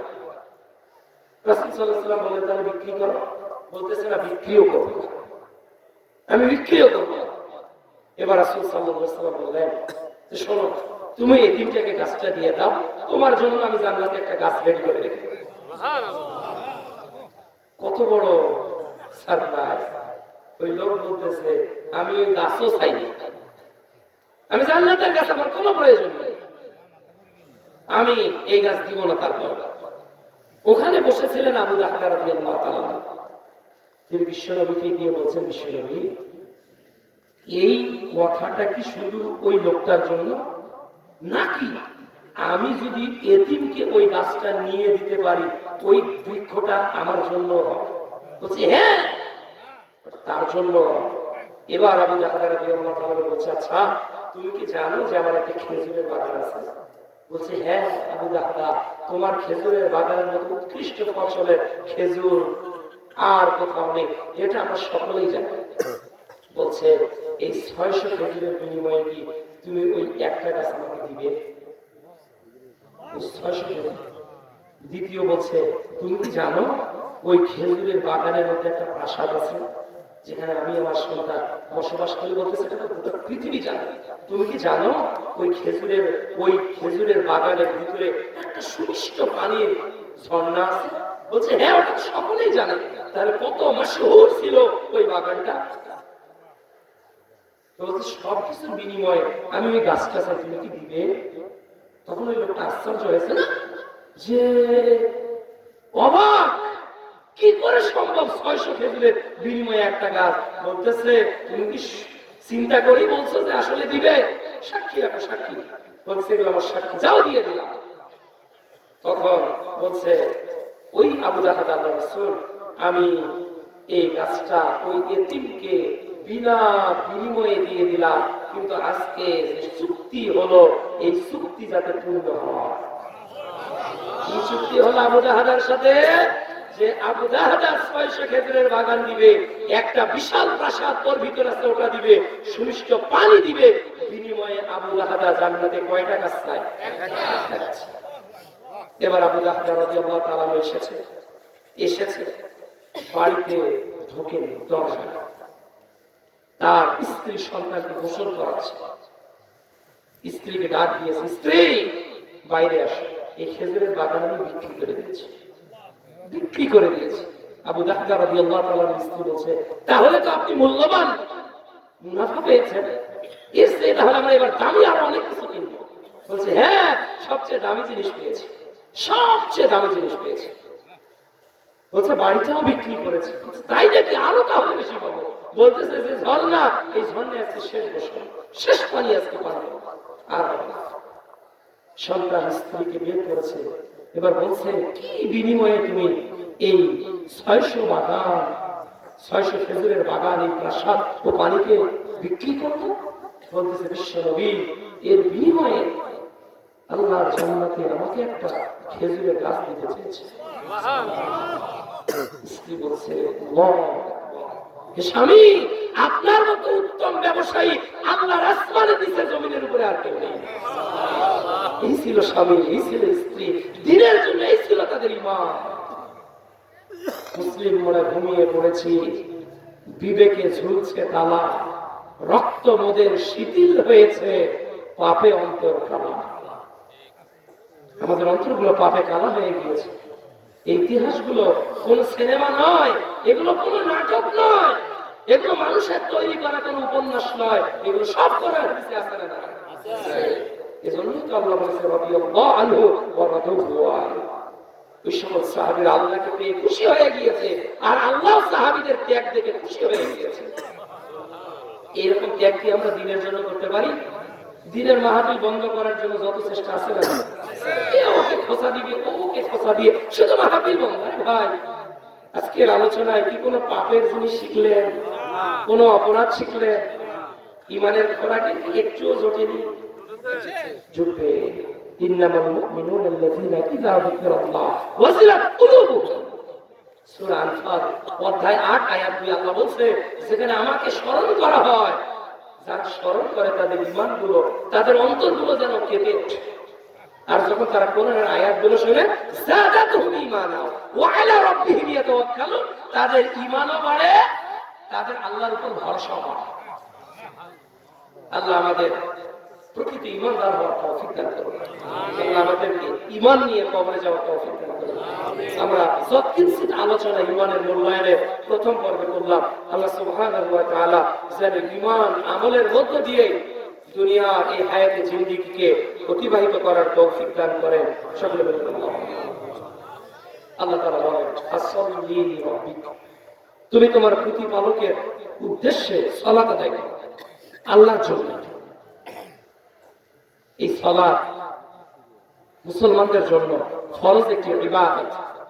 ইসলামের 5টা স্তম্ভের মধ্যে সালাত আছে না? সহিহ বুখারী প্রথম খণ্ড কিতাবুল ঈমান 8 নম্বর হাদিস। ঈমানের 5টা স্তম্ভ ইসলামের মধ্যে একটা হলো সালাত, নামাজ। এই নামাজ ছিল 50 ওয়াক্ত। কয়েকটা? 50 ওয়াক্ত। সহিহ বুখারী 3887 নম্বর হাদিস। মেরাজে সালাত পেয়েছেন বিশ্বনবী মুহাম্মদ রাসূলুল্লাহ সাল্লাল্লাহু আলাইহি ওয়াসাল্লাম। এই 50 ওয়াক্ত সালাত কমতে কমতে কয়েকটা হয়েছে? 5 ওয়াক্ত হয়ে গিয়েছে। এই সালাতের এত গুরুত্ব এই সালাতের।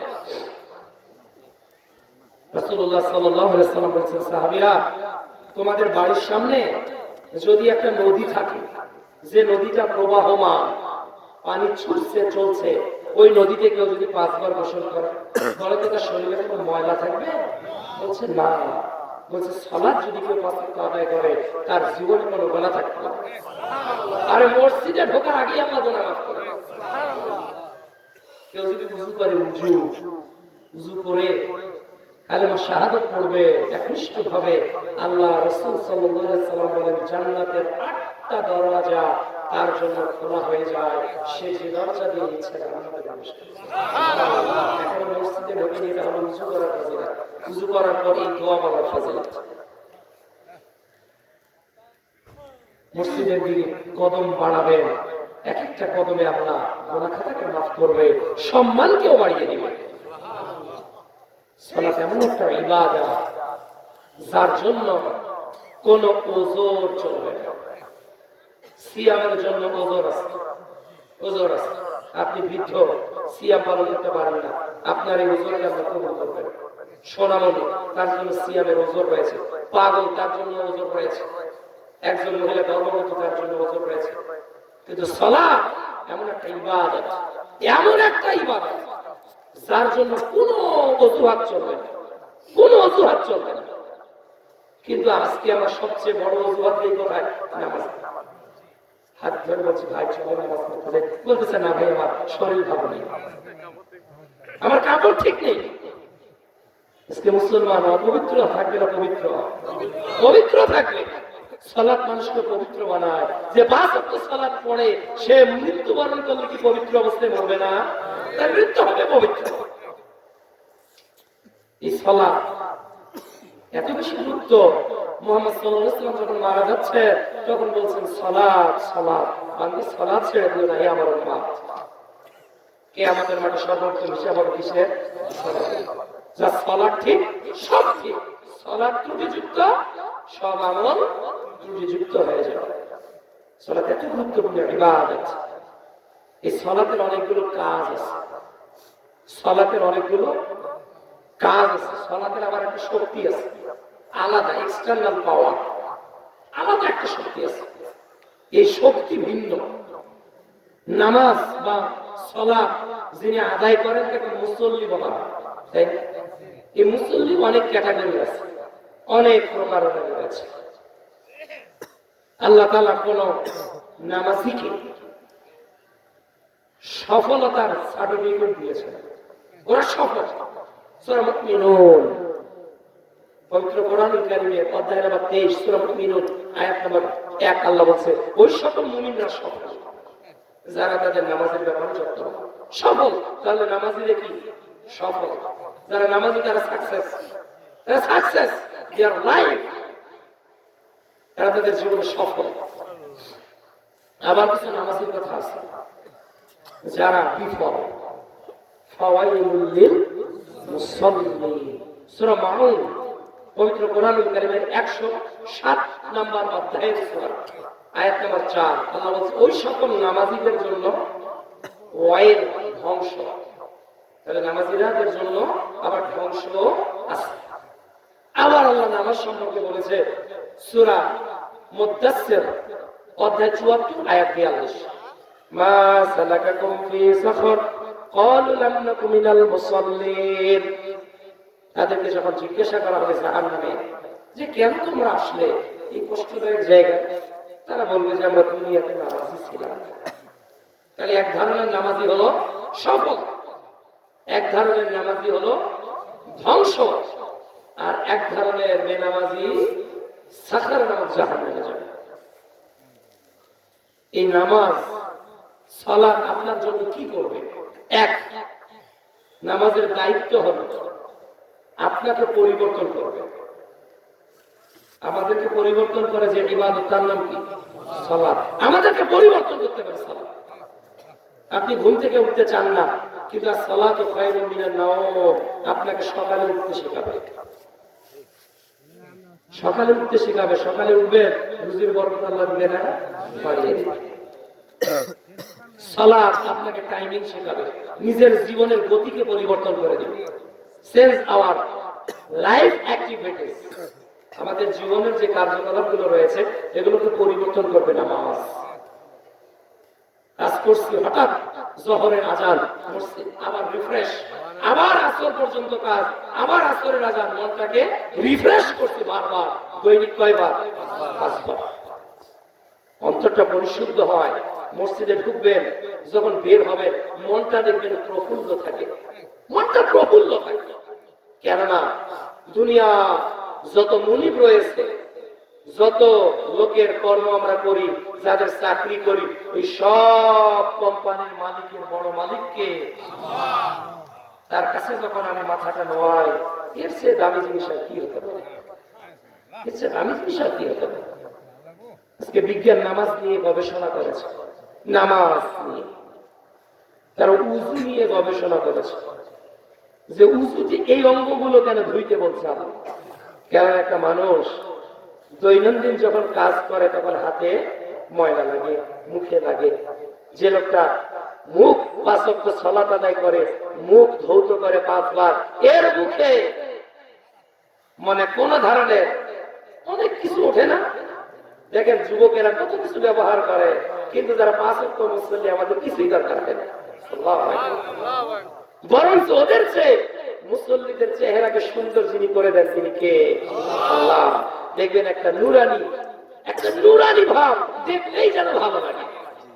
একটা মানুষ মসজিদ থেকে বের হয় কত মায়াবী চেহারা, আর একটা মানুষ অফিসে ডিউটি দিচ্ছে একেবারে উঠে ডাবজাল খায় না। এই সুন্দর আকৃতি, মুগ্ধ 5 বার, হাত 5 বার ধুচ্ছে, হাতের ব্যাকটেরিয়া বিভিন্ন জীবাণু 5 বার দিনে পরিষ্কার হয়। পা ধুচ্ছে, পায়ের যে নোংরা ধুলাবালি লাগে এটা পরিষ্কার হয়। নামাজির মতো স্বাস্থ্যবান আর কেউ হয় না।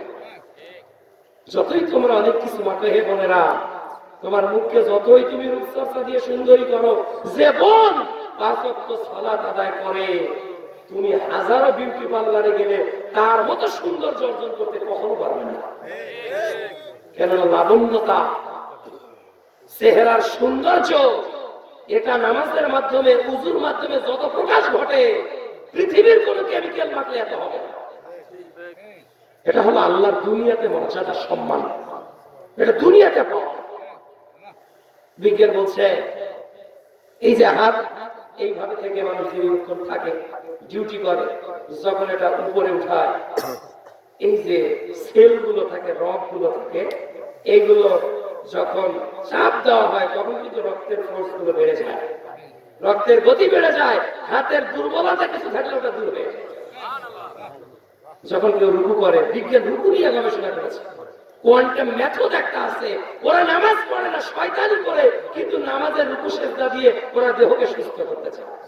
আর আজ থেকে 1450 বছর আগে ওই নামাজের বিজ্ঞান বলেছেন মুহাম্মদ রাসূলুল্লাহ সাল্লাল্লাহু আলাইহি ওয়াসাল্লাম, বলতেছেন মানুষ যখন রুকু করে পিঠটা টান টান হয়, এই কোমরে দীর্ঘক্ষণ একসঙ্গে থাকে, রক্ত চলাচল বন্ধ হয়ে থাকে, এই টান যখন হয়, হাতে টান হয়, এরপর এই যে হাঁটুর নিচের যে অংশটা থাকে এটাতে টান পড়ে, তখন রক্ত চলাচল বেড়ে যায়, শরীরটা তখন বেশি সতেজ হয়ে যায়। এই জন্য নামাজ পড়লে কেন ফ্রেশ লাগে?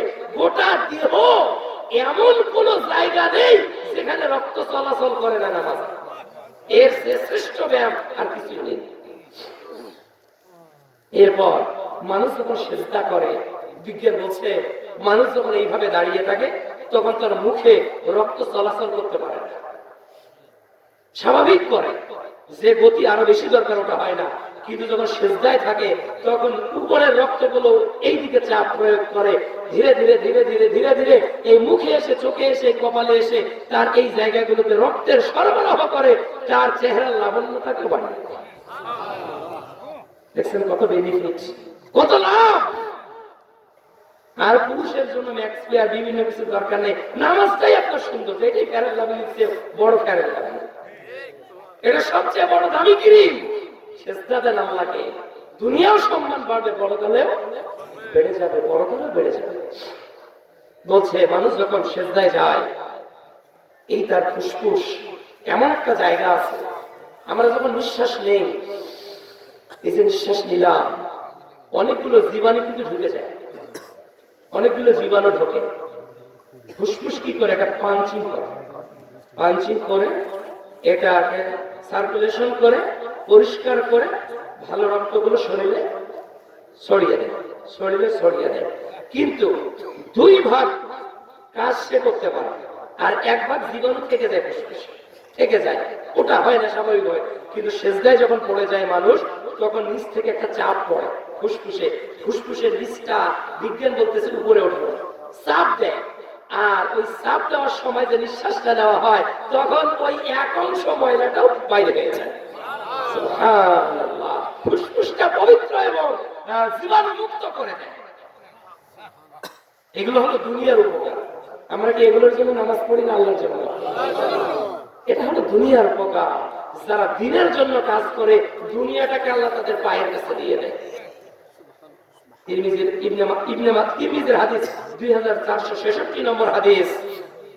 যারা আল্লাহ তাআলা বলছে যে তোমরা আমার ইবাদতের জন্য যদি কিছুটা সময় বের করো, আমার ইবাদতের জন্য, আমার দাওয়াতি কাজের জন্য, আমি আল্লাহ তোমাদের হাতকে অর্থ দিয়ে পরিপূর্ণ করে দিব আর তোমাদের ব্যস্ততাকে দূর করে দিব।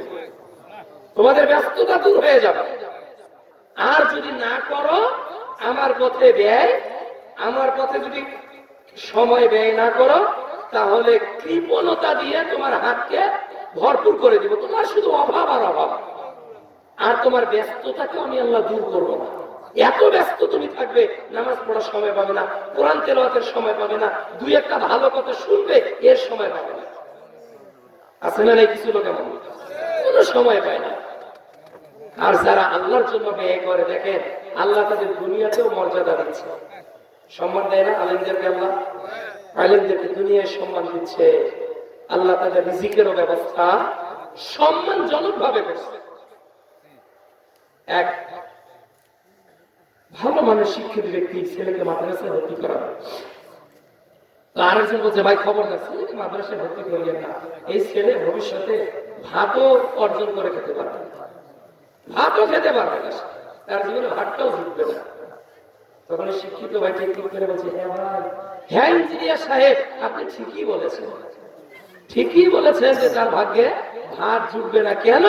এই আলেমদেরকে মানুষ ভাতই দেয় না, শুধু পোলাও আর বিরিয়ানি, তার ভাত খাওয়ার সময় নেই। বলতেছে যে আলেম সাহেব আপনার জন্য আজকে কোরমা করেছি, আগে ওই জায়গায় ভাতটা প্রতিদিনই খান, এইরকম করতে করতে তার ভাতই খাওয়া হয় না। তা আপনার কথাটাই ঠিক, এর ভাগ্যে দেখি ভাত জোটে না, খালি কোরমা আর বিরিয়ানিকে আল্লাহ জুটিয়েছে। টেবিলটাকে ঘোরানোর দরকার আছে না নাই? মর্যাদা কে দেয়? আল্লাহ যদি কাউকে কিছু দিতে চায়, সারা পৃথিবীর মানুষ ওটাকে ঠেকাতে পারবে না। আর আল্লাহ যদি না দিতে চায়, হাজারো চেষ্টা করলেও ওটা অর্জন করা সম্ভব নয়। সালাতের গুরুত্বের কথা বলছিলাম, দুনিয়ার উপকারের কথা বলছিলাম। এই সালাত ছোট্ট বাচ্চাদেরকে আদায়ের জন্য অভ্যস্ত করতে হবে। বাচ্চাদেরকে ছোট থেকে 7 বছর বয়স হলে নামাজের কথা বলতে হবে, আর 10 বছরে প্রেশার ক্রিয়েট করতে হবে, বাধ্য করতে হবে তাকে মসজিদে যাওয়ার জন্য।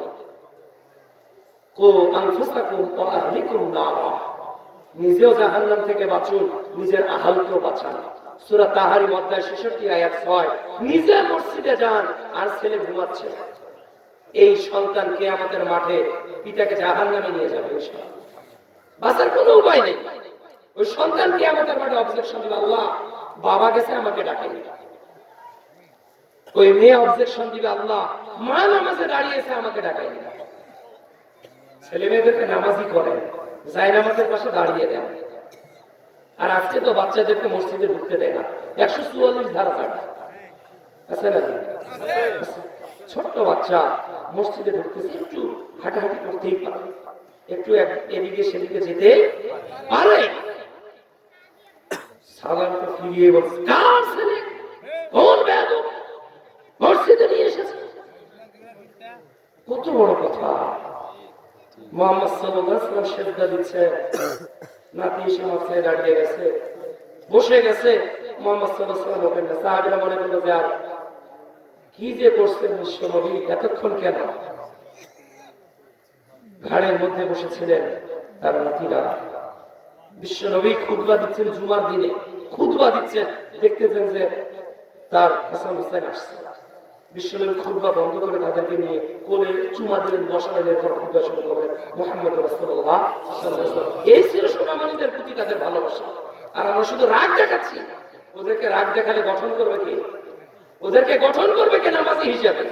এই জন্য তো আপনার সন্তান নামাজ পড়ে না, কেন? ছোটবেলা থেকে তো রাগ দেখিয়েছে। জায়গা প্রশস্ত করে দেন, আর একটু খেলাধুলা করুক মসজিদে, তাহলে ওটা আল্লাহ তৈরি করবেন কে? আল্লাহ। মসজিদে না ঢুকাতে গেলে ও ততক্ষণ সিনেমা দেখবে, ও কার্টুন দেখবে, ও বিভিন্ন টম এন্ড জেরি দেখে তার সময় মেধাকে নষ্ট করবে, আর ও আজান দিলেও তখন মসজিদে আসবে না। As you sow, so you reap। আপনি যেমন কর্ম করবেন এইরকম ফল কিন্তু ভোগ করবেন। একটা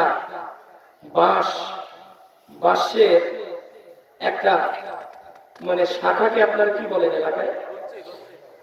বাঁশের যে ইয়াগুলো বের হয়, ডালগুলো ঝিংড়া বলেন। আচ্ছা, ওই ঝিংড়ার উপরের অংশটা দেখবেন যে ওই খড় মানুষ ওঠানামা করে ওটা বাঁকিয়ে ওটা বেঁধে রেখে, আপনাদের এদিকে করে কিনা? আমাদের দিনাজপুরে করে, আমাদের এদিকে করে। ওই বাঁশটার মাথাটাকে এইভাবে দড়ি দিয়ে একটা মানে বাঁকা করে বেঁধে রাখে। ওটা 8 দিন 10 দিন বা যখন একটু পেকে যায়, লাল মানে তার এই সবুজ কালারটা পরিবর্তন হয়ে যায়, তখন দড়িটা কেটে দেয়, দেখে এরকম বাঁকাই থাকে, এরকম বাঁকাই থাকে। আবার একটা শক্ত বাঁশ কে যদি এইভাবে বাঁকাতে যান, ভেঙে যাবে, ভেঙে যাবে না? তার মানে কাঁচা থাকতে ওটাকে কি করতে হবে? বাঁকা করতে হবে। শক্ত হয়ে গেলে ওটা বাঁকা করা সম্ভব নয়, ভেঙে যাবে।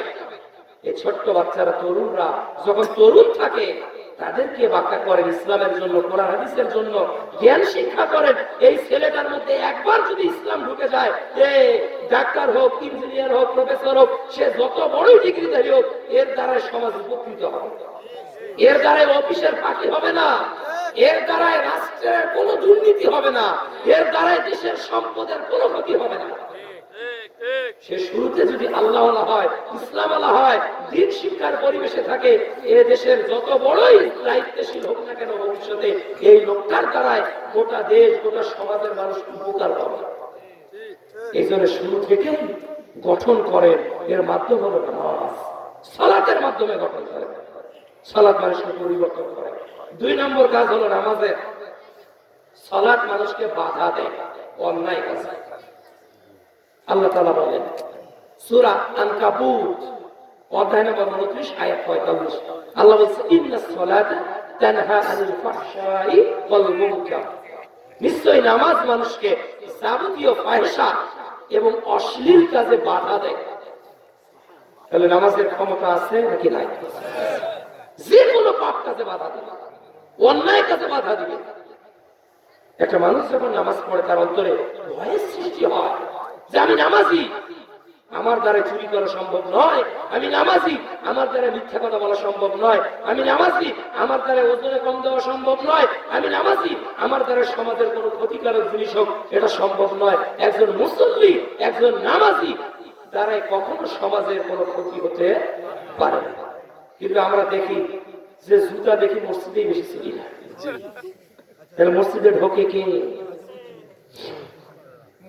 তার মানে সব নামাজি আবার নামাজি কিছু আছে রমজান আলী, কি আলী? রমজান আলী। কেবল ওই ভাইয়েরা রমজান মাসে আসে, এছাড়া মসজিদ কোন দিকে এটা খবর রাখে, খবর রাখে না। একজন ব্যক্তির এটা একটা ঘটনা, একটা গরু মসজিদে ঢুকেছে, খুব রাগারাগি, খুব রাগারাগি। একজন বলছে ইমাম সাহেব গরু বসে না, এজন্য মসজিদে ঢুকেছে, আমাকে কি কখনো ঢুকতে রেখেছে? কত বড় আল্লাহ, কত বড় আল্লাহ। বলে আমি নামাজ পড়ি না, ইমান ঠিক আছে, আছে না? নামাজ মানুষকে যাবতীয় অশ্লীল কাজে বাধা দিবে, অন্যায় কাজে বাধা দিবে। আপনি নামাজ পড়বেন মাথায় টুপি, মুখে দাড়ি, আপনি সুদ খাতে পারবেন না। আপনি নামাজ পড়বেন, আপনি বেপরদায় চলতে পারবেন না। আপনি নামাজ পড়বেন, অন্যায় করতে পারবেন না। নামাজ যাবতীয় পাপ কাজে বাধা দিবে। 3 নাম্বার, নামাজ আপনাকে আল্লাহ সম্পর্কে হাজারো পরিচয় দিবে, আল্লাহ স্মরণ হবে সবচেয়ে বেশি নামাজে। কিন্তু আমাদের নামাজ হলো মরা, জীবিত না। আমাদের নামাজ কি? মৃত নামাজ। যারা নামাজ পড়ে 30 বছর 40 বছর, অনেকেই আছে 10 বছর 20 বছর। আমি যদি বলি যে ভাই আপনি যখন সুবহান রাব্বিয়াল আযীম বলেন তখন কি বলেন, এর অর্থটা আসলে কি? আপনি যখন সুবহান রাব্বিয়াল আ'লা বলছেন তখন এর অর্থটা কি? আপনি আল্লাহু আকবার বলছেন সামি আল্লাহু লিমান হামিদা বলছেন, রব্বানা ওয়া লাকাল হামদ বলছেন, হামদান কাসীরান তাইয়িবান মুবারাকান ফি বলছেন, অথবা বলছেন সানা সুবহানাকা আল্লাহুম্মা ওয়া বিহামদিকা ওয়া তাবারাকা ইসমুকা ওয়া তাআলা জাদ্দুকা ওয়া লা ইলাহা গায়রুকা। আপনি নামাজে বলছেন, অথবা আল্লাহুম্মা বাঈদ বাইনি ওয়া বাইনা খাতায়ায়া কামা বা'আদতা বাইনাল মাশরিক ওয়াল মাগরিব, আল্লাহুম্মা নাক্কিনি মিনাল খাতায়া কামা ইউনাক্কাস সাওবুল আবিয়াদ মিনাদ দানাস, আল্লাহুম্মা আগসিল খাতায়ায়া বিল মাই ওয়াস সালজি ওয়াল বারাদ। এই যে সানাটা পড়লেন এর অর্থ কি? সূরা ফাতিহা পড়লেন এর অর্থ কি? আরেকটা সূরা পড়লেন এর অর্থ কি? আত্তাহিয়াতুতে বসলেন এর অর্থ কি? দরুদ পড়লেন এর অর্থ কি? দোয়া মাসুরা পড়লেন এর অর্থ কি? আজকে অধিকাংশ মানুষ নামাজে কি পড়ি ওটা জানে না। কত বড় দুঃখ আমাদের সঙ্গে। অথচ প্রতিদিন 5 বার পড়েন একটা জিনিস, এক বড় জানতে ইচ্ছা করে না।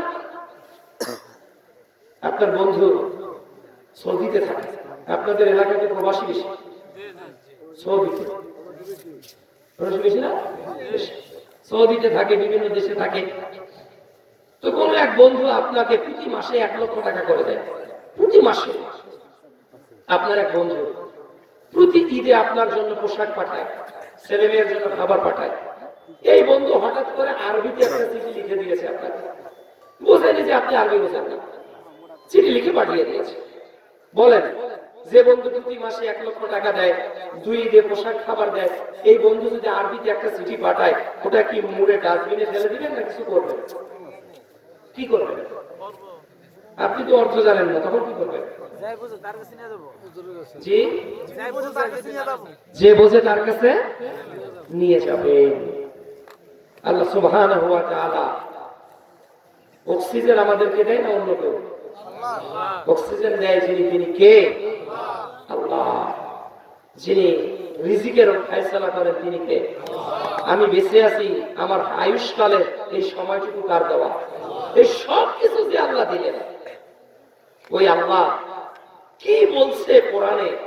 একটা মেসেজ বিশ্ব নবীর মাধ্যমে পাঠিয়ে দিলেন, যেটা guideline for all human being in the world, যেটা মানুষের জন্য হেদায়েতের রাস্তা, হুদাল লিন-নাস।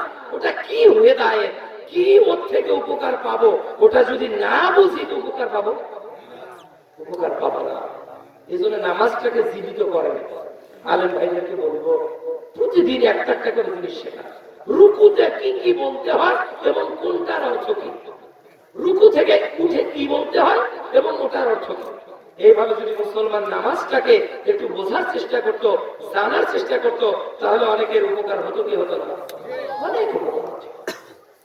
যারা সালাত আদায় করেন, আল্লাহ রাসূল বলেন বাইনাল আবদি ওয়া বাইনাল কুফরি তারকুস সালাত। একজন বান্দা না ঈমানদার না কুফর করলো, এর মধ্যে পার্থক্য কিসের? সালাতের, নামাজের।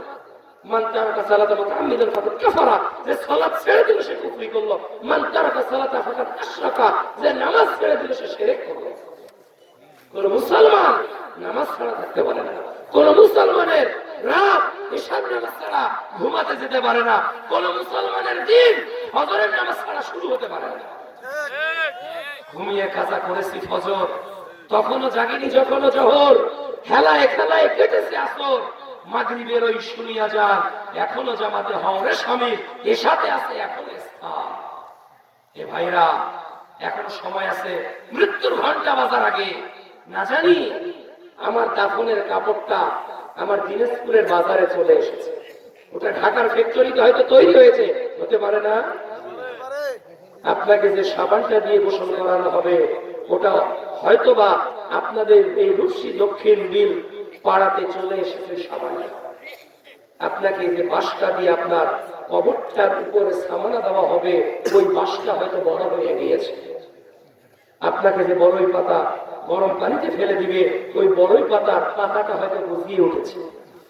আপনাকে যে পানি দিয়ে গোসল করানো হবে, ওই পানির লেয়ারটা হয়তো উপরে চলে এসেছে। হয়তো টাঙ্কিতে যে পানিটা রয়েছে, ওই পানিটা দিয়ে এখন আমাকেই গোসল করানো হবে, অথচ আমি নিজেও জানি। কবে ঘুম ভাঙবে, কবে ঘুম ভাঙবে? আসুন না আমরা আল্লাহওয়ালা হয়ে যাই। আসুন না আমরা কোরআন হাদিসের সামনে মাথা নত করি। আমাদের সামনে কোরআন হাদিস থাকতে আর কোনো কিছুর অনুসরণ করা যাবে না। আমাদের ঈমানকে কোরআন হাদিসের ভিত্তিতে বানাতে হবে। আমাদের ঈমানকে নামাজের উপর ভিত্তিতে গঠন করতে হবে। আল্লাহ তৌফিক দান। বর্তমান সমাজে একটা জিনিস বেড়ে যাচ্ছে, এর নাম হলো জঙ্গিবাদ। মানুষের মধ্যে উচ্ছৃঙ্খলা বেড়ে যাচ্ছে। আল্লাহ তাআলা এটাকে হারাম করেছে। মান কাতালা নাফসান বিগাইরি নাফসিন ওয়া ফাসাদান ফিল আরদ ফাকান্নামা কাতালান নাস জামিয়া। কেউ যদি অন্যায়ভাবে একজনকেও হত্যা করে, সে যেন গোটা পৃথিবীর মানুষকে হত্যা করে। কোন আদম সন্তানকে হত্যা করার ইখতিয়ার আল্লাহ কোন বনি আদমকে দেয়নি, কোন মানুষকে দেয়নি। অথচ আমরা দেখতে পাই বিভিন্ন পেপার পত্রিকায় গুলি করে মানুষকে হত্যা করা হয়, পিটিয়ে মানুষকে হত্যা করা হয়, অনেক বাচ্চাদেরকে গলাতে ছুরি চালিয়ে হত্যা করা হয়, নাক কান লিঙ্গ কেটে তাদেরকে হত্যা করে আবার ছুরিতে হত্যাকারীর নামও লিখা হয়। আমরা অমানুষ হয়ে যাচ্ছি। আসুন, নামাজ আপনাকে ভালো মানুষ করতে পারে, বিশ্বাস হয়? যারা নামাজি, এই আবু বকর রাদিয়াল্লাহু তাআলা আনহু, ওমর রাদিয়াল্লাহু তাআলা ভালো মানুষ ছিলেন না খারাপ? ভালো মানুষ ছিলেন। এই সালাত আপনাকে ভালো করতে পারবে। সালাত আপনার জীবনে যাবতীয় অন্যায় থেকে আপনাকে বাঁচাতে পারবে। আমরা কি ওয়াদাবদ্ধ হতে পারি না? মৃত্যুর ফেরেশতা আসার আগেই আজকে থেকে প্রতিজ্ঞাবদ্ধ হলাম যে আর জীবনে নামাজ কাজা করব না। কারা কারা আমার সাথে নিয়ত করবে? হাত তোলো তো। কারা কারা? হে আল্লাহ, আজকে আমরা আপনার নিকট প্রতিজ্ঞা করছি, জীবনে যতদিন বেঁচে থাকবো আর কোনদিন 5 ওয়াক্ত সালাত কাজা করবো না। আল্লাহ তুমি তৌফিক দান করো। আল্লাহুম্মা আমিন। আল্লাহ, যারা হাত তুললো তোমার ক্যামেরায় ধরা পড়েছে, আল্লাহ এই ওসিলায় আপনি ভাইদের অতীতের গোনাখাতাকে মাফ করে দেন। আল্লাহ, আজকে যাদের মাধ্যমে এই প্রোগ্রামটা হয়েছে, আল্লাহ তাদেরকে আপনি কবুল করেন। আল্লাহ, আজকের সভাপতি হাজী আব্দুল বাতেন সাহেবকে আপনি কবুল করেন। আল্লাহ, আজকের যিনি প্রধান অতিথি বীর মুক্তিযোদ্ধা জনাব মোহাম্মদ ফরিদউদ্দিন সাহেব, আল্লাহ ওই ভাইকেও আপনি কবুল করেন। আল্লাহ, তার মাধ্যমে তিনি যেমন দেশের কে রক্ষা করার জন্য যুদ্ধ করেছে, আল্লাহ ঈমানের আমলের সংস্কারের পথেও আল্লাহ তেনাকে আপনি যোদ্ধা হিসেবে কবুল করে নেন। আল্লাহ, তার জন্য তার পরিবারের প্রতি আমরা দোয়া করি। আল্লাহ, তার পরিবারের প্রতি আপনার খাস রহমত নাযিল করেন। আল্লাহ, তেনার হায়াতে তাইয়্যিবা বাড়িয়ে দেন। আল্লাহ, এইভাবে দিনের মাহফিলে আরো বেশি বেশি করে তেনাদের সহযোগিতার হাত বাড়ানোর তৌফিক দান করেন। আল্লাহ, যাবতীয় জঙ্গিবাদ থেকে, যাবতীয় উচ্ছৃঙ্খলা থেকে এই শান্ত দেশটাকে আপনি রক্ষা করেন। না হলে করোনা ভাইরাসের মতো ভাইরাস এসে এই দেশটাকে ধ্বংস করতে পারে। আল্লাহর রহমত, আল্লাহর ঈমানদার বান্দা, আল্লাহর তাকওয়াশীল বান্দা, নামাজি বান্দা, আযানের জন্য, ঈমানদার বান্দার জন্য আল্লাহ এই দেশটাকে বড় ধরনের বিপদ থেকে বাঁচিয়েছেন। কথা ঠিক কিনা? আমরাও যদি চীনের মতো হয়ে যায়, কোরআন হাদিস অমান্য করি, মসজিদে তালা ঝুলাই, আযান বন্ধ করে দেয়, তাহলে ওই করোনা ভাইরাসকে আল্লাহ বাংলাদেশেও পাঠাতে পারে। জাহারাল ফাসাদ ফিল বাররি ওয়াল বাহর বিমা কাসাবাত আইদিন নাস। এই জলে এবং স্থলে যত বিপদ তা মানুষের হাতের কামাই। 40টি দেশে এই করোনা ভাইরাস ছড়িয়ে পড়েছে। প্রায় 70,000 মানুষ আক্রান্ত হয়েছে, প্রায় 2,000-এর বেশি মানুষ মারা গিয়েছে। গত বুধবারে একদিনে মারা গেছে প্রায় 300 জন মানুষ। কাজেই আমাদের বাঁচার জন্য আল্লাহর নিকট প্রার্থনার দরকার আছে না নাই? মুসলমানের হর হালতে দোয়া, সব সময় আপনাকে দোয়া করতে হবে। রাজি আছেন? প্রতিটি জায়গায় দোয়া আছে না নাই? আমি আমার আলোচনা শেষ করবো দোয়ার আলোচনা করে। দোয়াই হলো মূল। মুসলমানের শুরু শেষ সবটাই কি দিয়ে? দোয়া ছাড়া ইসলাম নেই। আছে নাকি? আপনাকে একটু দেখাই, আমরা তো শুধু একটা দোয়া নিয়েই ব্যস্ত, আর হাজার দোয়াগুলো কিন্তু আমল করি না। দেখুন তো এই আমলগুলো আপনার আছে কিনা একটু বোঝাই। একটা লোক ঘুম থেকে উঠে, 1 নম্বর দোয়া, আলহামদুলিল্লাহিল্লাযী আহইয়ানা বা'দামা আমাতানা ওয়া ইলাইহিন নুশুর। 1 নম্বর ঘুম থেকে উঠে, এরপর সে বাথরুমে ঢুকবে, বলতেছে আল্লাহুম্মা ইন্নী আউযু বিকা মিনাল খুবুসি ওয়াল খাবাইস। বের হচ্ছে বলছে গুফরানাক। এরপর সে উযু করে পোশাক পরবে মসজিদে যাওয়ার জন্য। সে যখন পোশাক পরছে, ডান হাতের হাতাটা আগে ঢোকালো আর বলল আলহামদুলিল্লাহিল্লাযী কাসানি হাযা রাযাকানি মিন গায়রি হাওলিন মিন্নি ওয়ালা কুওয়া। এরপর সে যখন আয়না দেখলো, বলল আল্লাহুম্মা হাসসানতা খালকি ওয়া আহসিন খুলক।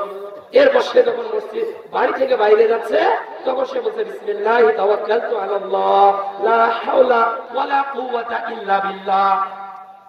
এরপর সে যখন যানবাহনে চড়ছে বলছে সুবহানাল্লাযী সাখখারা লানা হাযা ওয়া মা কুন্না লাহু মুকরিনিন ওয়া ইন্না ইলা রাব্বিনা লামুনকালিবুন।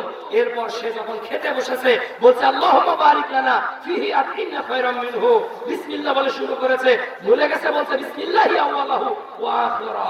খাবার শেষ হয়েছে বলছে আলহামদুলিল্লাহিল্লাযী আত'আমানি হাযা তুআমা ওয়া রাযাকানি মিন গায়রি হাওলিন মিন্নি ওয়ালা কুওয়া। আবার সে যখন বিদায় নিচ্ছে, তখন সে যখন মসজিদে ঢুকছে তখন বলছে আল্লাহুম্মা ইফতাহ লি আবওয়াবা রাহমাতিক। সে যখন বের হচ্ছে বলছে আল্লাহুম্মা ইন্নী আসআলুকা মিন ফাদলিক। সে যখন বিদায় নিচ্ছে তখন বলছে আস্তাগফিরুল্লাহ দীনাকা ওয়া ইলানাকা ওয়া খাতিমা আমালিকা ওয়া সাবাতাল্লাহু তাকওয়া ওয়া গফারা যামবাকা ওয়া ইয়াসসিরা খায়রা হাইসু মা কুনতা। হাজারো দোয়া দিয়ে সমাজ বেষ্টিত। আজকে আমরা এই দোয়াগুলো চর্চা করতাম। অনুরোধ করবো ইমাম ভাইদেরকে, যে কোনো নামাজের পর মুসল্লিদের দিকে তাকিয়ে এই দোয়াগুলো যদি আমরা মস্ক করতাম, একটু চর্চা করতাম, মুখস্থ হয়ে যেত না ভাই, যেত না? যে কোনো একদিন 5 ওয়াক্ত নামাজের 1 ওয়াক্ত এশার পর ইমাম সাহেব ঘুরে দাঁড়িয়ে বলবে ভাই সবাই বলেন তো ঘুমাতে যাওয়ার দোয়া আল্লাহুম্মা বিসমিকা আমুতু ওয়া আহইয়া, বলেন আল্লাহুম্মা বিসমিকা আমুতু ওয়া আহইয়া। এইভাবে যদি 5-7 মিনিট মুখস্থ করাতে হতো না? এইভাবে আল্লাহ আমাদের ঈমান আমল বৃদ্ধি করার তৌফিক দান করুন। সকলে বলেন আল্লাহুম্মা আমিন। শেষ পর্যন্ত কারা কারা থাকবেন না হাত তোলেন। সবাই থাকবেন? বিসমিল্লাহি তাকবীর। আল্লাহ আজকের সম্মেলনকে আপনি কবুল করেন, আমিন। আল্লাহ আজকের আয়োজকদেরকে আপনি কবুল করেন। আল্লাহ মুহতারাম শাইখকে কোরআন ও সুন্নাহর নিরিখে আমাদের ঈমান আমল গঠন করার আলোচনা করার তৌফিক দান করেন। আল্লাহুম্মা আমিন। ওয়া আখিরু দাওয়ানা আলহামদুলিল্লাহি রাব্বিল আলামিন।